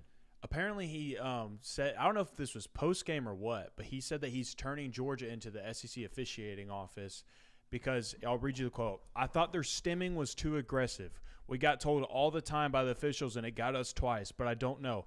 I'll turn them in and see what they say, but we get warned all the time that a linebacker shouldn't step up and be aggressive in getting them to move with them raising up, and I thought that's what was happening." So what he's talking about is when Georgia moves from a 4-down front into a bare front, and they walk the linebacker down. I would imagine this is what he's talking about. And this is something that Georgia does. The terminology does not say you can't move aggressively. It says you can't speak aggressively. You can't yell, "Move!" You can't simulate the snap count. That was my interpretation of the rule. Also, did they have a false start penalty in that game? They had 2. 2 of them. And it happened both times they did it. Yeah. I didn't remember it, but But here's the deal, man. Like, buddy, guy's been stemming for 10 years now. Yeah. Like, since the first guy I saw was Alex Grinch do it in Wazoo when I was in college. It was 9 years ago. Like, get over it, man. Yeah. Like, learn how to hold your water. Like, for real, that's turn shit in. That's a bad look for Hugh Freeze, especially after everything that's been going on with your quarterback situation. Yeah. All right, let's get serious for a second. Colby Young situation. Let's talk about it. He was arrested and booked for assaulting an unborn child and battery. Was booked at 4:18 in the morning. This incident happened at about 1 o'clock. Now, you have to understand that when these things first drop, all we get at all is that one individual was arrested, and we get the police details, right? We get the arrest report. We do not get the actual detailed report of the police report and the police incident until a media outlet requests it, all right, and then gets it back from the police department. So what I'm going to do now is I'm going to read because you guys don't, all right? It's a known thing around here. I do the reading because you guys choose not to most of the time, and I understand that as someone who runs a business predicated off of you reading. I know it's turned down year after year. The numbers go down. So let's read, and then we'll have some comments afterwards. Here we go. Per the police report obtained by the Atlanta Journal-Constitution, an officer had been dispatched to an Athens residence just before 1 a.m. A 20-year-old woman had gone to Young's apartment to discuss the status of their relationship, and the pair began to talk for about 20 minutes. The report details that conversation between Young and the 20-year-old woman becoming heated after the woman found out Young was on the phone with another woman. As the conversation escalated, the female alleges that Young grabbed her by the arm and pulled her out of the room. It's important to note that she alleged he grabbed her by the arm. Young returned to his room and locked the door. As the woman began to gather her things, the police report stated that she had called a friend. At this point, Young allegedly left his room and, quote, picked her up and began to squeeze her torso and abdomen, quote, very hard. She believed that Young was trying to harm her. The arrest report states that the 20-year-old woman had, quote, expressed some concerns about mental abuse in the past that has now escalated to an alleged physical abuse. She also noted that she was, quote, scared of him. The officer examined the woman's injuries and noted that there was a bruise and some discoloration on the bottom right of her chest. She also had, quote, some redness on her right flank. There were no injuries noted on the arm that she claimed he had grabbed. All right, the woman was transported to a local hospital for further medical treatment. The officer then interviewed Young at his residence, and he stated that the relationship with the woman had ended and that she was invited over. Young denied grabbing the woman and that the injuries to the woman were not from him. Young transferred from Miami, all that, yada, yada, yada. So, based off the police report, I would classify that, and the only way I can classify that, as a he said, she said situation that ultimately culminated with one individual, that being Colby Young, being arrested. All right, that's all I can do from that. I don't think there's any other needs to make any type of opinions. All right, I think there needs to be an opportunity for the legal process to let itself handle itself out, right? Let it fall and let it figure itself out outside of my opinions. All right, but I do have some opinions because that's what we do on this show. So I'm gonna give you some opinions. One, I have two opinions on this. One, my mama always told me, and your mama always told me, or told you, that ain't nothing good happens after midnight. Nothing good happens after midnight, especially on a Tuesday. Nothing good happens after midnight on a Tuesday. Rule number one, mama ain't never lied about that one. Rule number two, and I think this one's important, and this is me speaking, all right? This is my opinion, and you can choose to do with it what you want to do. My opinion, the best thing that we as men, I'm going to speak as a man right now, most of you men listening to the show, the best thing we can do as a man is stay away from women that make us crazy, that make our blood pressure rise, that make our emotions intensify. We need to stay away from those women, all right? That's all I have to say about this, because I think it's happened multiple times now where relationships that should probably be ended create issues, all right? So that would be my one lesson to anybody. And I felt this in my life. When someone makes your blood boil, that's not good. We don't need that in our life as a relationship. We need to be in relationships that cultivate happy feelings at all times, in my opinion. That's all I got on these. Now, to address where the conversation inevitably goes when stuff like this happens, I see it. Georgia has a culture problem. 7 arrests since January. Honestly, as someone who covers the University of Georgia and as someone who does a ton of content, I'm sick and tired of talking about it. I'm sick and tired of coming on here and addressing it. I'm sick and tired of having to be forced into opinions on situations like this. I'm tired of situations like this arising. So I can't imagine how sick and tired the staff is. I cannot imagine how sick and tired of this they are. So here's what I would do if I were Kirby Smart, if I were, running the Georgia football program. At this point, I think we've reached a situation in this timeline of events where we've got to have hard and fast rules that we do not bend. All right, we do not make what do you call them? Exceptions. Exceptions. We do not make exceptions to the rule. And here would be the rules. If you are racing, you are gone. If you are super speeding to a rate that is absurd, you are gone. I'm not talking about 15 over. I'm talking about you're going 95 and a 55, buddy. What are you doing? You're no longer on my football team. That would be a hard and fast rule. And a hard and fast rule, period, point blank, the rest of time, if I were associated with a football program, you put your hands on a woman, you're gone. Now, here's the hard part. I got to find out whether or not you did. And that means I got to trust the actual police reporting. And I got to trust what's being told to me. And I got to trust the information that I can acquire. And I have to go about making a decision of that information, on that information, with no care what the outside world thinks of my decisions, because I'm the one privy to the information. Do you understand what I'm saying? All right, because that is a very sensitive topic that very quickly becomes a he said, she said. And everybody wants to associate blame or give blame the moment the story hits. But in reality, we don't know the real story, and we probably never will. So the people who do, they need to be making the decisions. They need to be making those decisions in a vacuum, and we have to respect the fact that they were made in a vacuum. Well said. I mean, there's not much more you can add to that, honestly. It's something that it's a bad look, certainly, and if it's true, it's very bad, but we have to wait and see what comes of all the evidence. I'm already seeing it in the chat. Women will lie. Women. Look, there's a reason I didn't say you need to stay away from crazy women. Take responsibility. We're talking about the men thing here. I ain't addressing women. I'm talking about men. All right? Stay away from women who make you crazy, who make your blood pressure raise. Stay away from that. It ain't got to be blamed. I hate when that happens that way because we don't know what happened. Good? Mm-hmm. Enough on the topic? Yeah. Let's talk about actual football now because I got a theory, and you guys know my scouting theories. Well, I was going to say, do we talk about what this does to the wide receiver room moving forward, assuming that – let's just say he doesn't play on Saturday. And that's where I'm going. Okay. That's where I'm going. And then we can do all the rotational talk later. But here's where I want to take this conversation. Colby Young is a big-bodied X-receiver, right? That's what he's brought in to do. Correct. And Mike Bobo has talked about, the one time we got him during press availability, has talked about the need for a true dominant X-receiver, right? Yep. Guy who can beat press man. Yeah, a guy that can beat press man. And normally when we think about X's, we think about guys who are 6'4", 205. They look like Julio Jones, don't they? Except I went through today, and, I don't love Pro Football Focus, but they're pretty unanimous, especially on the NFL level for, the only company that's actually willing to establish grades. So, not my opinion. Don't watch a lot of pro football. I respect this one. I'm going to give you this one. NFL's leading receivers per Pro Football Focus's grading systems. You ready? Number 1, Justin Jefferson. Number 2, Tyreek Hill. Number 3, Jamar Chase. Number 4, CeeDee Lamb. Number 5, A.J. Brown. Devontae Adams. Amon-Ra St. Brown. Brandon Ayuk. Cooper Kupp. Deebo Samuel. Does anybody in the world have anything in common, or any idea what those folks have in common? They don't look like Colby Young. None of them look like Colby Young. None of them look like Calvin Johnson. We ain't even got to do Colby Young. None of them look like Julio Jones. Hell, none of them look like DK Metcalf. Hell, none of them look like A.J. Green. None of them. Debo Samuel is the definition of a gadget player at 5'11", 205. Built like a running back, as are the rest of these guys. The tallest and lankiest dude on this list is Cooper Kupp at 6'2", 194. Brandon Ayuk, 6 foot 200. Amon-Ra St. Brown, 6 foot 205.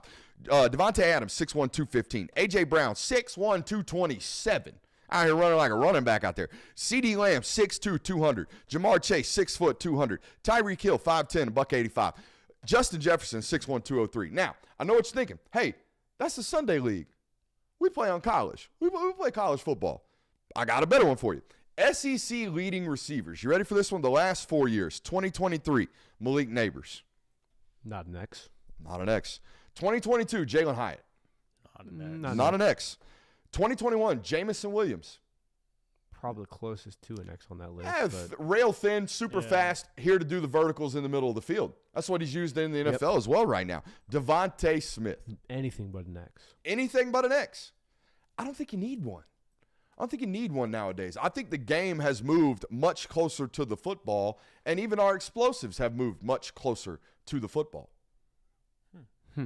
Isn't that interesting? That is interesting. I was this close to ask him about it today, ran out of time. Because, he's fending off all these different Colby Young questions. So I was almost like, hey, how important is it to have a big 6'4" guy that you're not going to have this weekend? And I knew he wasn't going to answer, so I sat on it. Right. But I think it would have been a very compelling conversation to listen to a football mind like Kirby talk about the body changes and the body types that have changed in the sport, because they've changed drastically. This is the last 10 years. Calvin Johnson was the best football player on the planet 10 years ago. And now there are no 6'5", 210 guys running around dominating. It's just interesting. Yeah, there's no Julio, there's no AJ Green, there's no true. The closest You're right. DK Metcalf is the closest thing you have to that is DK Metcalf. And to be honest with you, he looks big. He's 6'3", 210. That ain't 6'5", 220. No. I mean, there's a picture of him and Calvin Johnson. Calvin Johnson towers him. That was the greatest tweet from a couple weeks ago. It said, what did it say? A Chrysler 300K looks like a Maybach until a Maybach pulls up. Damn. Yeah, was the definition of that right there. But no, I was interested, and I've kind of had this thoughts and theories about this moving forward, or in previous time. I just never had ran it down like this. When you really look at it, you can't find me a guy that's dominating football. Jeremiah Smith is the closest one. He's the next big true X. Yeah. Marvin Harrison, maybe. Marvin Harrison. Yeah. Marvin Harrison Jr., I'd give him that. That's it. Those dudes are very, very special. George Pickens, a rare one here.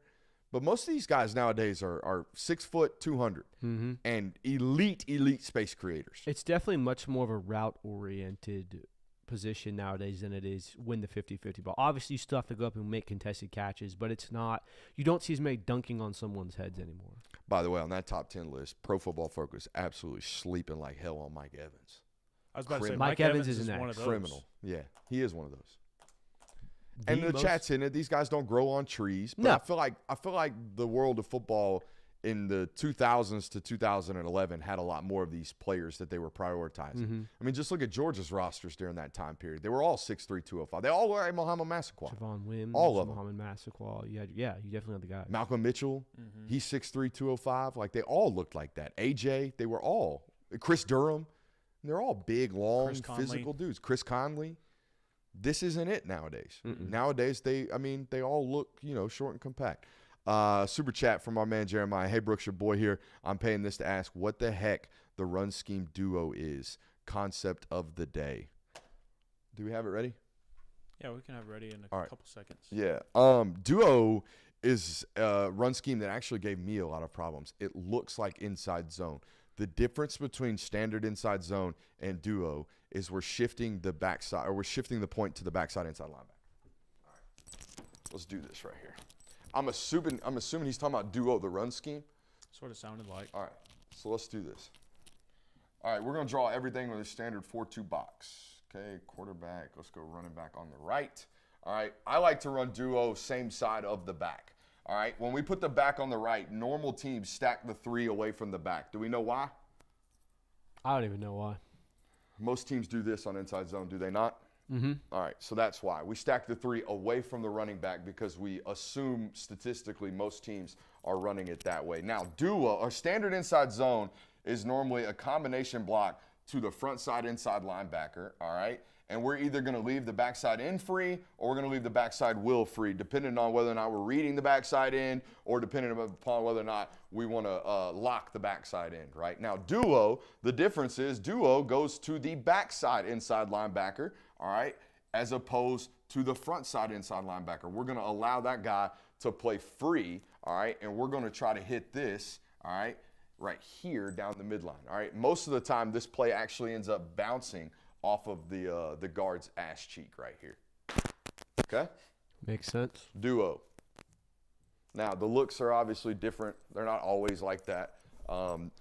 Again, I'll even see, like, I follow, people ask me all the time, who should I follow? What should I read for, what should I read or who should I pay attention to if I want to become a smarter football player or football observer? First and foremost, I tell them us.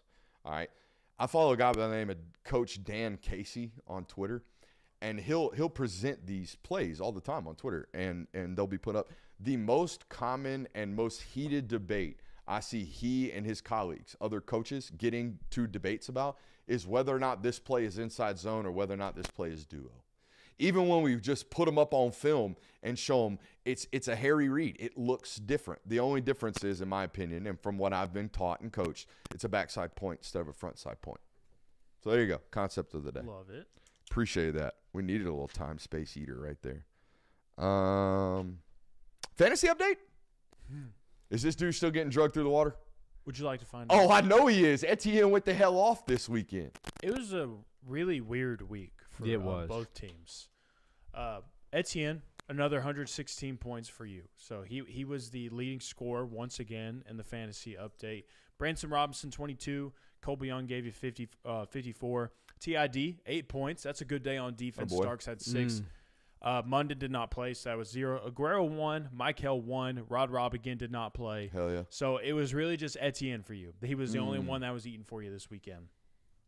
Kirby Frazier showed up for you this week. He gave you 45 points. Dylan Bell gave you 37. Lovett gave you 48. No points from Delp, though. That's kind of been a letdown for you this season. I regret that pick. That's the biggest miss for you so far. Anthony Evans gave you 0. C.J. Allen, 5. Dalen Everett, 1. Jalen Walker, 3. Dan Jackson, another 7. Really good week for him again. man. Chaz Chambliss with a sack. He had 5. But it was another bludgeoning. Brooks won 213 to 151. Brooks is now winning the overall score 918 to 814. It's a running back oriented league. I made the mistake of trying to pick the pass catchers. Nah, I was treating it like a regular fantasy team. You made the mistake of going head-to-head with a certified ball knower. That's what happened. And the guy who made the rules. I mean, you And got the point rules. And the point system.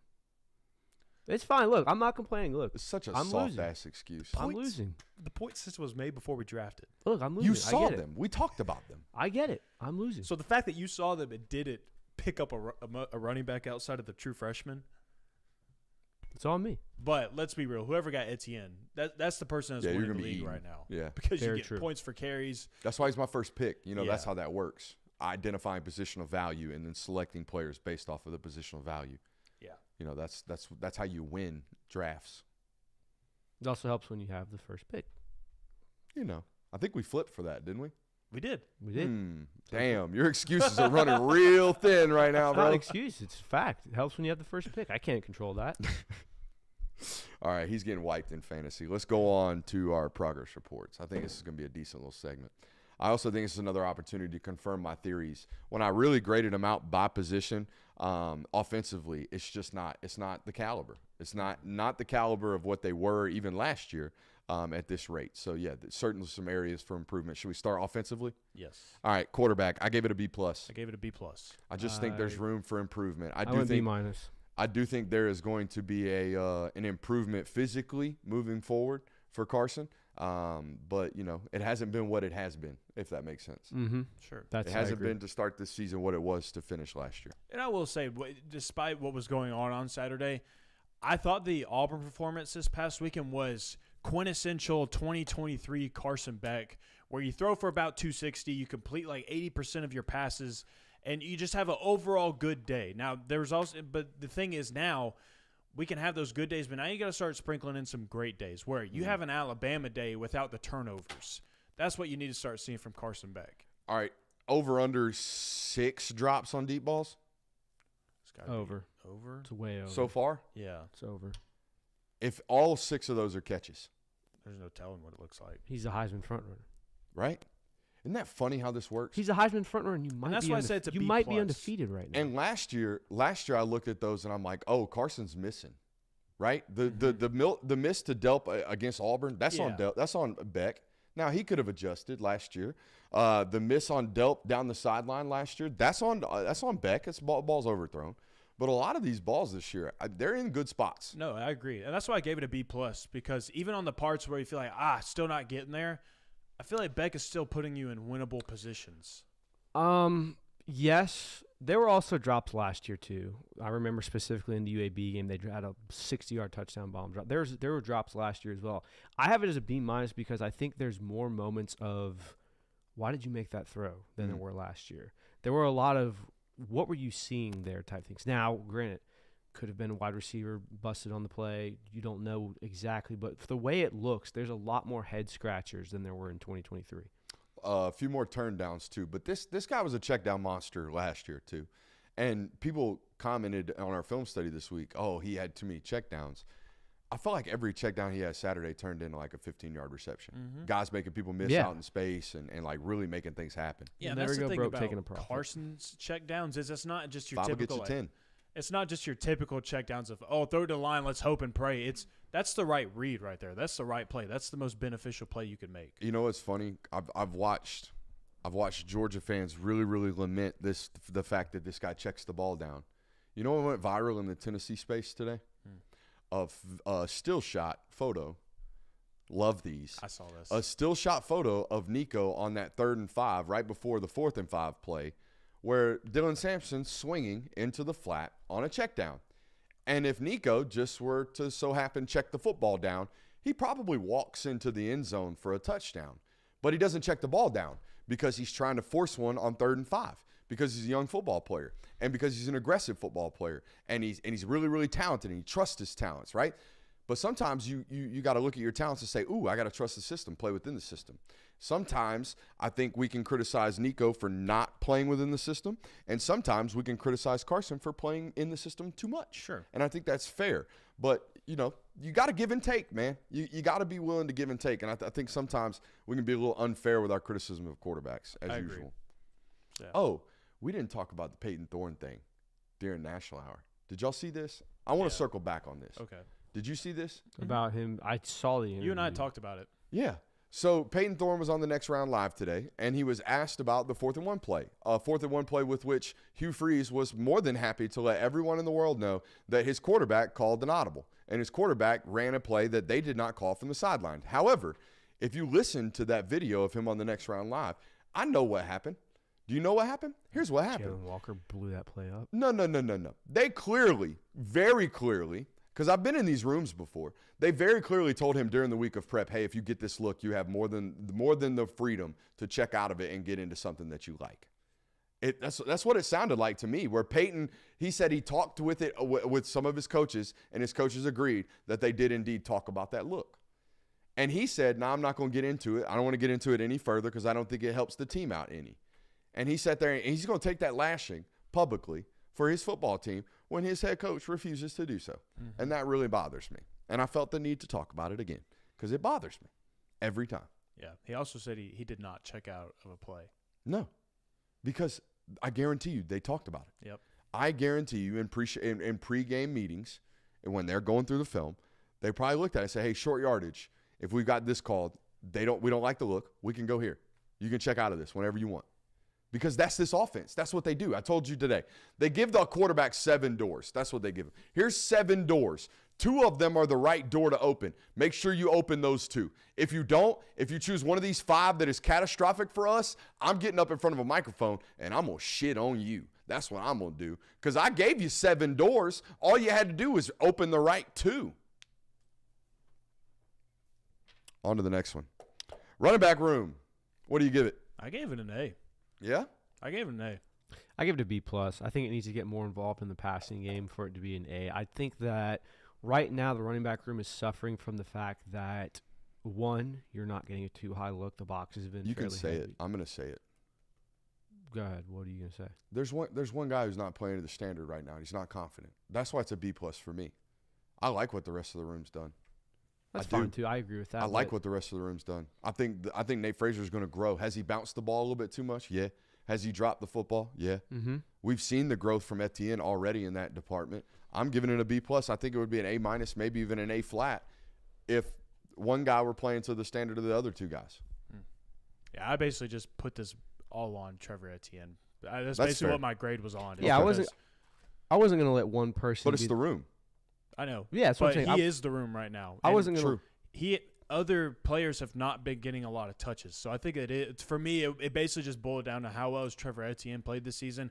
I think he's played in an A. I think that. And he's also – and the running back room as a whole has got limited opportunities because of what defenses are doing to Georgia's offense. Mm-hmm. But I think in those limited opportunities, they've looked really good. Or Trevor Etienne has looked really good. So that's why I gave it an A. Yeah, I wasn't going to let Fair. one player be the reason I gave it a positive or a lesser grade. I think that the room as a whole, there's definitely areas to improve upon with everything. I think it needs to get more involved in the passing game. That's why I have it as a B+. And obviously, you're not going to have super success when you're playing against heavy boxes. So, How about seeing a halfback screen for the first time in I felt like a decade? whoa, Wasn't that crazy? wow. It hit too. Yeah, it did. Mm-hmm. Offensive line room, I gave it a B-. It's not the standard right I did now. too. It's consistently getting beat. Busted assignments, which I haven't seen. I haven't seen a busted assignment on tape that stood out like a sore thumb since 2020 when Owen Condon busted on a 4th and 1 and I lost my shit. I lost my shit. Oh, God. So mad. I hate – ooh. I remember that. You do. Yeah, I remember that. That was one of my first ever film studies. Mm-hmm. He busted 2 assignments on the same drive. Yeah. Oh, I remember this clear as day now. Yeah, One of my hottest. I went B- as well. It's just kind of been – it's been a bit disappointing just because there was so much hype and potential for this offensive line unit. I know that when you lose a guy like Tate Ratledge, a guy that has the amount of experience that he does, and a leadership guy at that as well in that room, that's a tough loss. But I do think, too, that this room is going to get better because I think that there's certain players right now that are getting better with every rep that they get on the field. And so I think that if you make some changes, if you get some guys back, if you get some different – like if Ernest Green continues to get back to what he was, kind of what he showed on Saturday, and if you get some more Monroe Freeling in this unit as well, I think that this unit is going to get better. I think they're only going to get better. I need more yoga man. That's what I need. He's a yoga man? You didn't know about this about Monroe Freeland? No. Mama is a hot yoga instructor. Good. She teaches hot yoga. Should clarify that. She teaches hot yoga. And yeah, he does it. He does yoga, and he's really, really flexible. Good, dude. Yoga's legit. I have it as a B- too, and I don't think it's too much through their fault. I think that there's been a lot of injuries. There's been a lot of having to rotate guys around, trying to fill pieces, square pegs and round holes type thing that you've been dealing with this year. But like you said, there's too much inconsistencies. There's too many busted assignments in the run game. Carson Beck has stayed relatively clean, though, through the passing game, which I think has been impressive. There have been times where, hey, how'd that guy get a free runner or a sack? But for the most part, I don't feel like Carson Beck's been running for his life. So I would give them a more positive grade because of that. It's just too inconsistent for it to be a Georgia offensive line. And from where we were coming in at the season, we all came in and said, this might be the year they finally win the Joe Moore Award.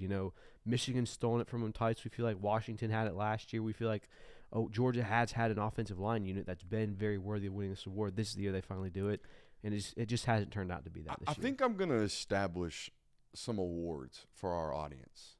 And I think the newcomer award is going to go to Josh Armstrong. Because Josh Armstrong's been around this network for like 4 months now. And if this ain't a certified ball knowers comment, I don't know what is. Check this out. This is the epitome of a dude who's been grinding the shit out of tape with us. Ernest Green has regressed. Micah Morris has shown on tape numerous times taking plays off. Wilson has struggled. Truss very much struggled at right tackle. The only thing I'd push back on there is Wilson struggling. I don't think Jerry Wilson has struggled. I think Jerry Wilson struggled with an injury. That's about it. Apart from that, I'm right on it. That is the definition of this offensive line group to date. And Dylan Fairchild had his worst game. Yeah, and I think that's the other thing that's played a role in this is like the Tennessee Tech game. It was Ernest Green playing one of the worst games of his career. Then he followed that up with doing – and it's been kind of like singular players and singular games and then also combined with like you have one guy having one of the worst games of his career, then another guy kind of sprinkling in some bad moments, and it kind of just has made the unit a little sour right now. But as I said, I think that this unit is only going to get better, and I think that that's how Georgia offensive lines have kind of operated throughout the years, is that game by game, they just continue to get better and better and better. I don't think there's been a game this season where all 5 of the starting offensive linemen turned in a solid performance. There's been Clemson. Clemson. Yeah. Clemson. Clemson was one. That's a really good unit. Yeah. From Clemson. Okay, so Clemson's the only one. Every other one's been he played well, but this guy had a bad day. This guy had a good day. This guy had a bad day. It's been very inconsistent since then. I didn't feel like your offensive line was your problem in Tuscaloosa to start that football game. No. It wasn't, but there were certain things where the inconsistencies got you in some I areas. wouldn't say the offensive line played bad in that game. No. I don't think the offensive line's played bad an entire game this season. There's been too many bad moments where you say we could have been so much better off had this moment not gone wrong for us, and you can't have that from your O-line. Onto the tight end room, I'm giving it a C+. Jurasic had his best game so far against Auburn. I don't think we pointed that out enough on tape because Lord knows we pointed out the flaws so far this season on him. He's played better. Or at least played better this weekend. So that's a promising sign. But we know what was on tape the first 4 games, so we have to evaluate that. And it wasn't very good. And you know what? Oscar is doing his job blocking like he's supposed to. I think there's some times where he's been overextended and he's gotten beat, but that happens to the best of us. What I will say, and I think Oscar would be the first one to tell you this, when you're only going to get 12 targets, 15, 20 targets this year because Lawson Lucky's the guy that we're trying to design yards after catch for, then you can't drop the football. You can't. And there's been multiple drops this year already by Oscar. He had I think the play this week should have been made. I think the play this week when Carson's scrambling to his right and we throw what looked to be a dangerous football, I think that ball needs to be caught. I think the 3rd and 8 ball last week against Alabama needs to be caught. I think the truck toss flood into the boundary needs to be caught. These are football balls that need to be caught. Yeah, I put it at B- as well. I think Lawson Lucky has been a very pleasant surprise as an H tight end. I think that Oscar Delp, for the most part, as a Y tight end, has been very, very good. We all know, Jurasic is getting there. I think the Auburn game showed much improvement for him, at least. It's just not where we expected. And I think it's also unfair to judge this tight end group the year after you lose Brock Bowers. Because, it's night and day. It's so noticeable, and that's through no fault of their own. You can't replace Brock Bowers, especially 3 years of him. So I think that they're playing at a disadvantage because you're always going to have that. Well, imagine if 19 was in this group. But there have been moments where you have to at least be better at that. I also went B-. This is another group where I'm still very optimistic about them because I think Oscar Delp is going to finally – I don't think he's going to suck for an entire season catching the ball. I shouldn't say suck. That's a strong word. He's not going to have issues dropping the ball for an entire season, I don't think. And he's been great in blocking. And I think that Lawson Lucky is going to continue to build up this confidence. And I think that he's going to continue to be a bigger role in this offense as well. I think you've kind of seen it blossom throughout the year. And if Jurasic can continue to block like he did on Saturday and he can play with more confidence and he can show more consistency, I think this unit as a whole is going to get better. And I think you're going to see more of them, and I think you're going to see brighter spots from them. All right, on to the wide receiver room. I gave it a B-. By the way, it's ETN. It's not Etienne. Jamie's making sure I pronounce names correctly. I just got a video of ETN pronouncing his last name, ETN. So it is ETN, just like it is Jurasic, not Jurasek. And it is Bullard, not Bullard. That one's never been a problem for me. For me. We're talking about me. What are some other ones that I struggled with? Oh, apparently Blaschke. Apparently that one never made sense to me. Why? It just looks like Blask. It's Blaschke. That's the way Dad pronounced it. Nico. Well, that's never going to happen. That's everybody. That's just never going to happen for me. There's some more here. I can't think of them off the top of my head. I'm sure the chat's got some of them right Dalen now. Everett. Jalen Kimber. Keep pronouncing it as Jalen Kimber. Yeah, that doesn't help. I put wide receiver as a B as well. Shoot, I put it at a C+. Wow, really? I did. Why? I gave it a B-, but why? Consistency. I just think that you can't. That's like one of the. That's McLeod. one position. That's another one. McLeod. That was one of my favorites. Apparently, I mispronounced Smile Mondon. Do I say Mondon? Smile Mondon. Sure. I don't know. I always say Smile Mondon. I just gave it a C+ because there hasn't been just this one guy that you've needed to like. Dominic Lovett, I thought was going to be the guy that completely took over this wide receiver room. He was going to be the guy. I feel like they're missing that. They don't have that player yet. Marcus Rosemy. And I think they're getting to that point. I think they're getting more reps, and I think that they're getting more targets. So they're going to find a way. They're going to find a way to get somebody to finally take over this room. But the drops, like it's a big problem. It's one of the reasons why it took you a little while to climb back in that Alabama game, or why you even got in that 28-0 deficit, because you had some inconsistencies from your wide receiver. And I think even in blocking, you've had some inconsistencies there. You have guys blowing an assignment when you check the play. It just hasn't been great, and maybe C+ is a little too low for this unit because they've still been good. I think that it's still kept the offense, and the passing game has been fine. But I gave it a C+. I gave it a B because, and for a lot of the reasons, it's a lower grade for that reason of stashing plates back there. What the hell was that? It's all my coffee mugs down here. How many you got? Don't worry about it. Don't worry about it. Dishes.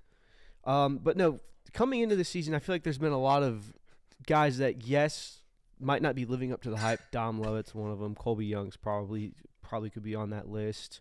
But there's also a handful of guys that exceed expectations. Like, we didn't expect London Humphreys to be getting meaningful snaps at all. Coming into the season, no one really thought Arian Smith was going to be the guy he was. He's your leading receiver right now. So there's been a couple of, yes, there's been some disappointments. There's been some inconsistencies for sure. But there's also been some pleasant surprises. And I think that this is a fairly solid group as a whole. Like, no, there isn't one guy that can take over a game for you. You don't have your Ryan Williams. You don't have your Jeremiah Smith. That'd be nice. We've always talked about that. But you're not screwed if Ryan Williams, Jeremiah Smith get hurt. You have guys that you can rely on if, say, you have a receiver goes down. It looks like you're losing 2 already. So, by the way, I didn't prepare you guys for this. The positions defensively are defensive line, edge, linebacker, safety, and nickel together, and then DB, corner. So, yeah. All right. Can't wait to do this. Remember in the national hour when he yelled at us for having bad communication? Yeah. That was irrelevant. Just funny reminder. Yeah, but you two dipshits were sitting here for an hour together. All right, I showed up 10 minutes We've been before on the air show. for an hour 45. That's true. It's a good point. It's a good Text point he messages makes. are open 24/7. You can't text and drive. That's dangerous. You go to the press conferences early and work on your notes. It didn't occur to you like, oh, probably should text the Brodies. Where's the Inmates run accountability, asylum. man? Even asked about the segment in text message. Did I? No comment. Yoga do I speak? Yoda do I speak? Fumbled.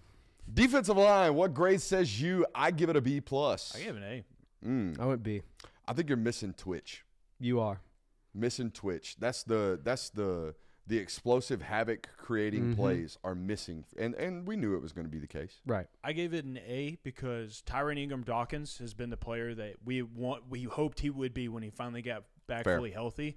I gave it an A because Nazir Stackhouse and Christian Miller had played really well in times where you absolutely had to have it. Michael Williams playing on a hurt foot is still playing meaningful role for you as a defensive end. I gave it an A because of the circumstances that have surrounded that football team, and you've had the flashes. You've had the flashes that you wanted this defensive line room to have because you knew that you weren't just going to have this big body guy that was going to completely take up a bunch of space and let everybody get free. You've had the flashes. You've had the disruptiveness. I gave it an A because I feel like they played really, really, really well. I gave it a B with the threshold of the highest that this room could get was a B+. It's been the most injured room throughout the entire season, and there's been so many issues to where I don't think we've seen entire fully potential. We have not seen the full potential of this offense or defensive line room. That's not through their fault. You can't hold that against them. What you have seen on tape, they've been consistent. They've been disruptive. There hasn't been a single game where I'm thinking, my God, we have no push up the middle. The line of scrimmage is consistently getting reset. So it's a B, and it's through no fault of their own. The best they could get is a B+. I like that. You set a ceiling on the room. I'm sure they would love that in Trey Scott's meeting room. Bulletin board material provided by one truly Christian Kirby. Well, no, it's a ceiling because of all the injuries you had. That they're not playing to their full potential. I think he said y'all trash. Yeah, I think he said y'all trash, bro. They can't. You guys can't play to an A+. Yeah, do the gaslighting. Can't do it. Edge room, A-.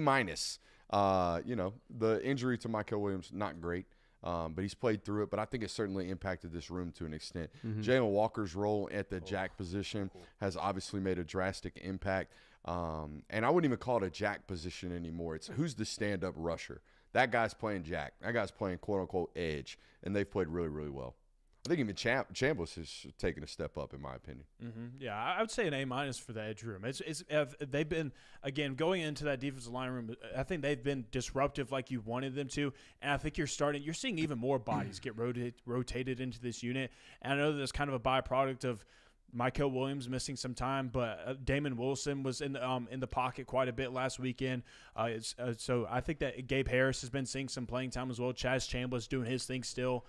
I think I know exactly what you're reacting to. Yeah, I'm gonna go A-. He's the owner of the Go ahead, Cook. Let's do it.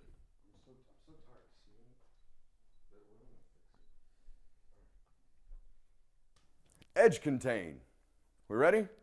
Here we go. Let's have a lesson on edge contain. All right. Let me teach y'all a little something. All right. If this is our end, okay? 3 tech, end. All right. And they run counter. All right. And this defensive end just smacks the ever-loving shit out of this guard. John Gruden, ooh, that's nicey. I'm talking about making me feel nicey. Just absolutely blows his shit up. All right. And what's the running back do? He's going to go in here and then he's going to do this, right? And he's going to bounce. How many times have we seen that run to like 3 or 4 yards, 5 yards, break a tackle, go 60? It happened this weekend. That's exactly what happened with Jarquez Hunter. Jarquez Hunter presses B gap, defensive end absolutely blows the shit out of the guard's face mask in half, and then the running back goes ooh, ooh, ooh, and has to bounce. And then the safety comes downhill, or the nickel defeats a block, and he doesn't make a tackle. That ain't edge contain. In fact, that's what we want to happen. Anytime we see a running back doing this against Georgia, we have won as a defensive coordinator. You know why? Everybody on the field that doesn't play on the line of scrimmage runs sub 11 seconds in the 100. They're all fast. So they're all supposed to be able to do this. And if they don't make this tackle, we got to fix this. We don't have to fix this. They coach this really well. I know they do. I watch it over and over again. So please stop talking about it. Amen. Amen. I think people forget a lot of time that safeties are supposed to fill the outside alleyway. The edge contain is so that it doesn't hit straight up B gap or C gap, and then your linebackers have a problem filling that. It's not the runner ran outside on the line of scrimmage. Our edges are bad. That is a very, very bad football take. And look, it's the easiest one to mistake other than the cover 4 corner just gave up a 5-yard hitch. It's the easiest one to see, or the most complicated, the most consistently mistaken thing about fandom. What? Someone said Bobo can't set an edge. Drew Bobo damn sure could.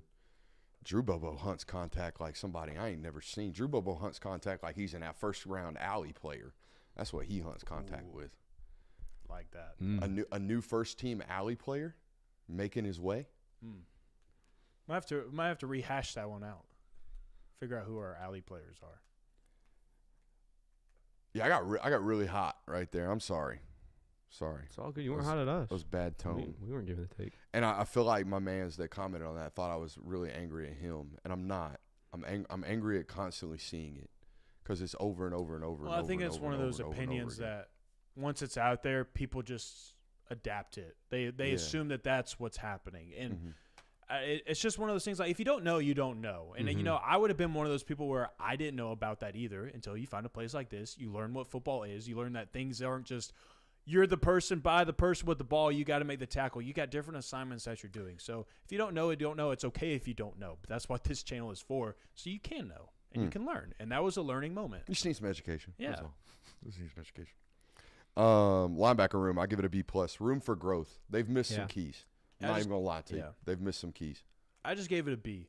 I think that this group has been solid this year. I wouldn't say that they flashed like Georgia linebackers have typically flashed in years past, but they've still been good. I mean, Raylan Wilson, when he's played, I thought he's looked good. C.J. Allen, I think he's been good. I'm looking for that greatness from that linebacker room right now. I'm looking for C.J. Allen I saw in spring game. Oh, yeah. I'm looking for that. And I think you're seeing some moments of it. You're getting some moments of C.J. Allen chasing down someone, meeting them at the line of scrimmage when he was at the middle of the field. So just looking for some greatness from this room. But I still think they've been very good. Yeah, the linebacker room has always felt like, the most ferocious part of a Georgia defense, whether it's Nakobe Dean, Roquan Smith, I mean, you name it. There's been Tay Crowder. There's been a bunch of times where the linebacker room has always kind of been the center focal point of the defense. And it's not that it's not this now, but there isn't a lot of flash plays. There isn't a lot of excitement. There isn't a lot of, my God, Georgia's inside linebackers are so damn good. It's insane. And I think that there's potential to have this, and they're just not living up to it yet. Mm-hmm. All right, safety/nickel room. I included the nickel here because Malachi's playing it. Mm-hmm. I'm going to give it an A-. I think the tackling's the only thing that's been missing from this group, apart from Dan. Dan's played really well and tackled really, really well. I think Dan Jackson has bumped this grade up the most out of anybody in this room. I think that's why I put it at an A-. A based opinion. I gave it. That's why I put it as an A- because Dan Jackson has been playing the best football of his career. He's been playing the best string of football out of anybody on this football team probably this season. Dan Jackson is playing the most consecutive good games out of anybody, I would say. He's played really good football. KJ Bolden being a true freshman, having some moments here and there, but still playing well and still being a serviceable player and a very good player in Georgia's defensive back room. Malachi Starks had the one iffy game against Alabama. Outside of that, he's been Malachi Starks. He's been the really good football player that he is. Yeah, I went A for a very similar reason here. It's been the most solid position group on your defense so far. There have been some moments. Tackling's a little more inconsistent than you would like it to be. There's been a couple of coverage instances where it's like, whoa, what happened there? But for the most part, safety play has been the strong point of your defense this year. I didn't give it an A+ because I don't think it's as physical as a group as you saw last year. There isn't a Tyke Smith. There isn't a Javon Bullard running around making tackles, playing really physically, and I think that's what you're lacking right now. Not that they can't do it, not that they aren't willing to do it. I just think that you don't have those natural thudders like you do. That's a good take. On to the defensive backs. I'm going to give them an A-, and I know that's a little higher than what most people are expecting, but here's what I'm going to ask you as a Georgia fan. Through 5 games this year, have you seen a defensive back just look completely lost with the ball in the air? Maybe the Ellis Robinson once against Clemson. He got a PI. Yeah. He looked a little panicked. I'm talking about deep balls in the air. We're getting attacked vertically. Oh, my God. I feel really nervous about that defensive back right there, that corner right there. It hasn't happened. The only one I would say is the Ryan Williams last touchdown. He tried to play kind of it flailed, and he was lost like, the ball. Crap. One. Very important one. All right, so there's that one. Apart from that, solid. Yeah. In phase. And look, man, like what we're conceding. All right, but what we can't ever give up is massive explosives, and they've given up one, and it was a massive explosive. So, yes, you are correct. But apart from that, I think they've played the ball in the air really well. And that's what I need Georgia corners to do. Who would you say is the best defensive back in college football right now? I think it's pretty obvious. Really? Will Johnson. Yeah. I think best corner. Yeah. Best corner in college. Best corner in college football. That's what he said. So he has given up 183 yards on 15 receptions this year. That's an average of 12.2 yards per reception. Would you like to know Dalen Everett's numbers? Please. Dalen Everett has given up 223 yards on 17 receptions with an average that's an average of 10.7. So he's given up more yards and more receptions, but less yardage per reception? Yes. Okay. So he's getting attacked more, but for less. Yeah, and so he's a slight step back from what everybody would say is the best cornerback in college football. And by the way, Dalen plays a lot of quarters match to start the football season, whereas Will Johnson's played a lot of cover 3 to start the football season. And I know I'm talking really, really high-level football right now, but one's easier than the other, all right? And it's the cover 3 that's a whole lot easier. Well, it's also they've been throwing 8-yard slants at his feet the entire time as well, or 8-yard hitches. Yeah. Mm-hmm. The one criticism I have on Dalen Everett is he could probably be a little bit faster getting out of his breaks. Yeah. That's it. And Kirby mentioned that this week. So there you go. We good on grades? Yeah. All right, let's do – what's up? Do you want to do special teams? Do I want a special teams grade? You want to do special teams? Sure. What would you grade them? Do we give them a participation award? Do we give them a gold star? I give it an A. Gold star. There you go. Brett Thorson, Peyton Woodring, keep doing your thing. Man had to bring up special teams. Just They're felt they needed 100%. Did you actually grade them? No. Okay. Yeah. I was just curious. All right, let's be real quick here. We'll save our Mississippi State. We'll save our Mississippi State full preview for tomorrow. 3 things you want to see this weekend. What are they? I want to see Anthony Evans get the rock more. I think that he showed flashes in the Alabama game. We thought we kind of might get some more run here. with the way the wide receiver room is going to probably be this week, I would have to imagine that he gets more opportunities, so I kind of want to see that happen. Second is I want to see turnovers on the defense. I know we kind of expected that Auburn would have more turnovers, and we said that they might not. There has not been a lot of disruptive turnovers this game. Even the one in the Alabama game, the interception, that was a disruptive play, but it was by proxy of a tip. I want to see just absolute havoc, picks, fumbles, things like that. I want to see a pick with a big, flip of the field. Yes. Like a returnable pick, not a tipped pass. I want to see somebody jump a route, get in front of it, pick the shit off. Correct. And then the third one I have is I want to see explosives on offense. I don't think you said what? One explosive play last week against Auburn? Yes. It One felt 30-plus yard play. So I want to see more explosives. All right, I'll go next. I think the chat hit on it right here. I want to see number 3, individual tackling. The gang tackling has been really, really good. But when we have a one-on-one opportunity in the open field, I want to see guys get down on the ground. Number 2, jump out to a lead, okay? We're going to talk a little bit about this Mississippi State offense tomorrow, but they run hyper warp speed. I saw them have a 3-and-out in under 10 seconds down 30-0, boys. They do not care. They are going to run hyper-speed offense no matter what. And they are going to play that style of offense whether they're down 40 or whether they're in a game. It is what they do. So the best way to continue to climb onto these guys is to jump out with an early lead and make them play from behind. They're going to play even more rapid than they normally do. Number 1, I think it's the most important thing offensively moving forward. I want to see consistent offensive line play. That's what I want to see. I want to see these guys play like I thought they were going to play coming into this year, and I think the rest of this unit will take heed to that. This preseason, this was the group that was leading. It was led through number 69. We follow the tempo of this offensive line. I need y'all to play like that. That's what I need. Number 1, I want this to be the cleanest football game to date. When we walk away from Georgia versus Mississippi State, this goes for both sides of the football. I think that the takeaway should be, man, everybody played well. I thought that was just a clean football game from Georgia. It was just what they do. It's their brand of football. They dictated everything on both sides of the field, and Georgia walked away with an easy win. That's number 1. Number 2, I want just one offensive player to just absolutely take over this football game.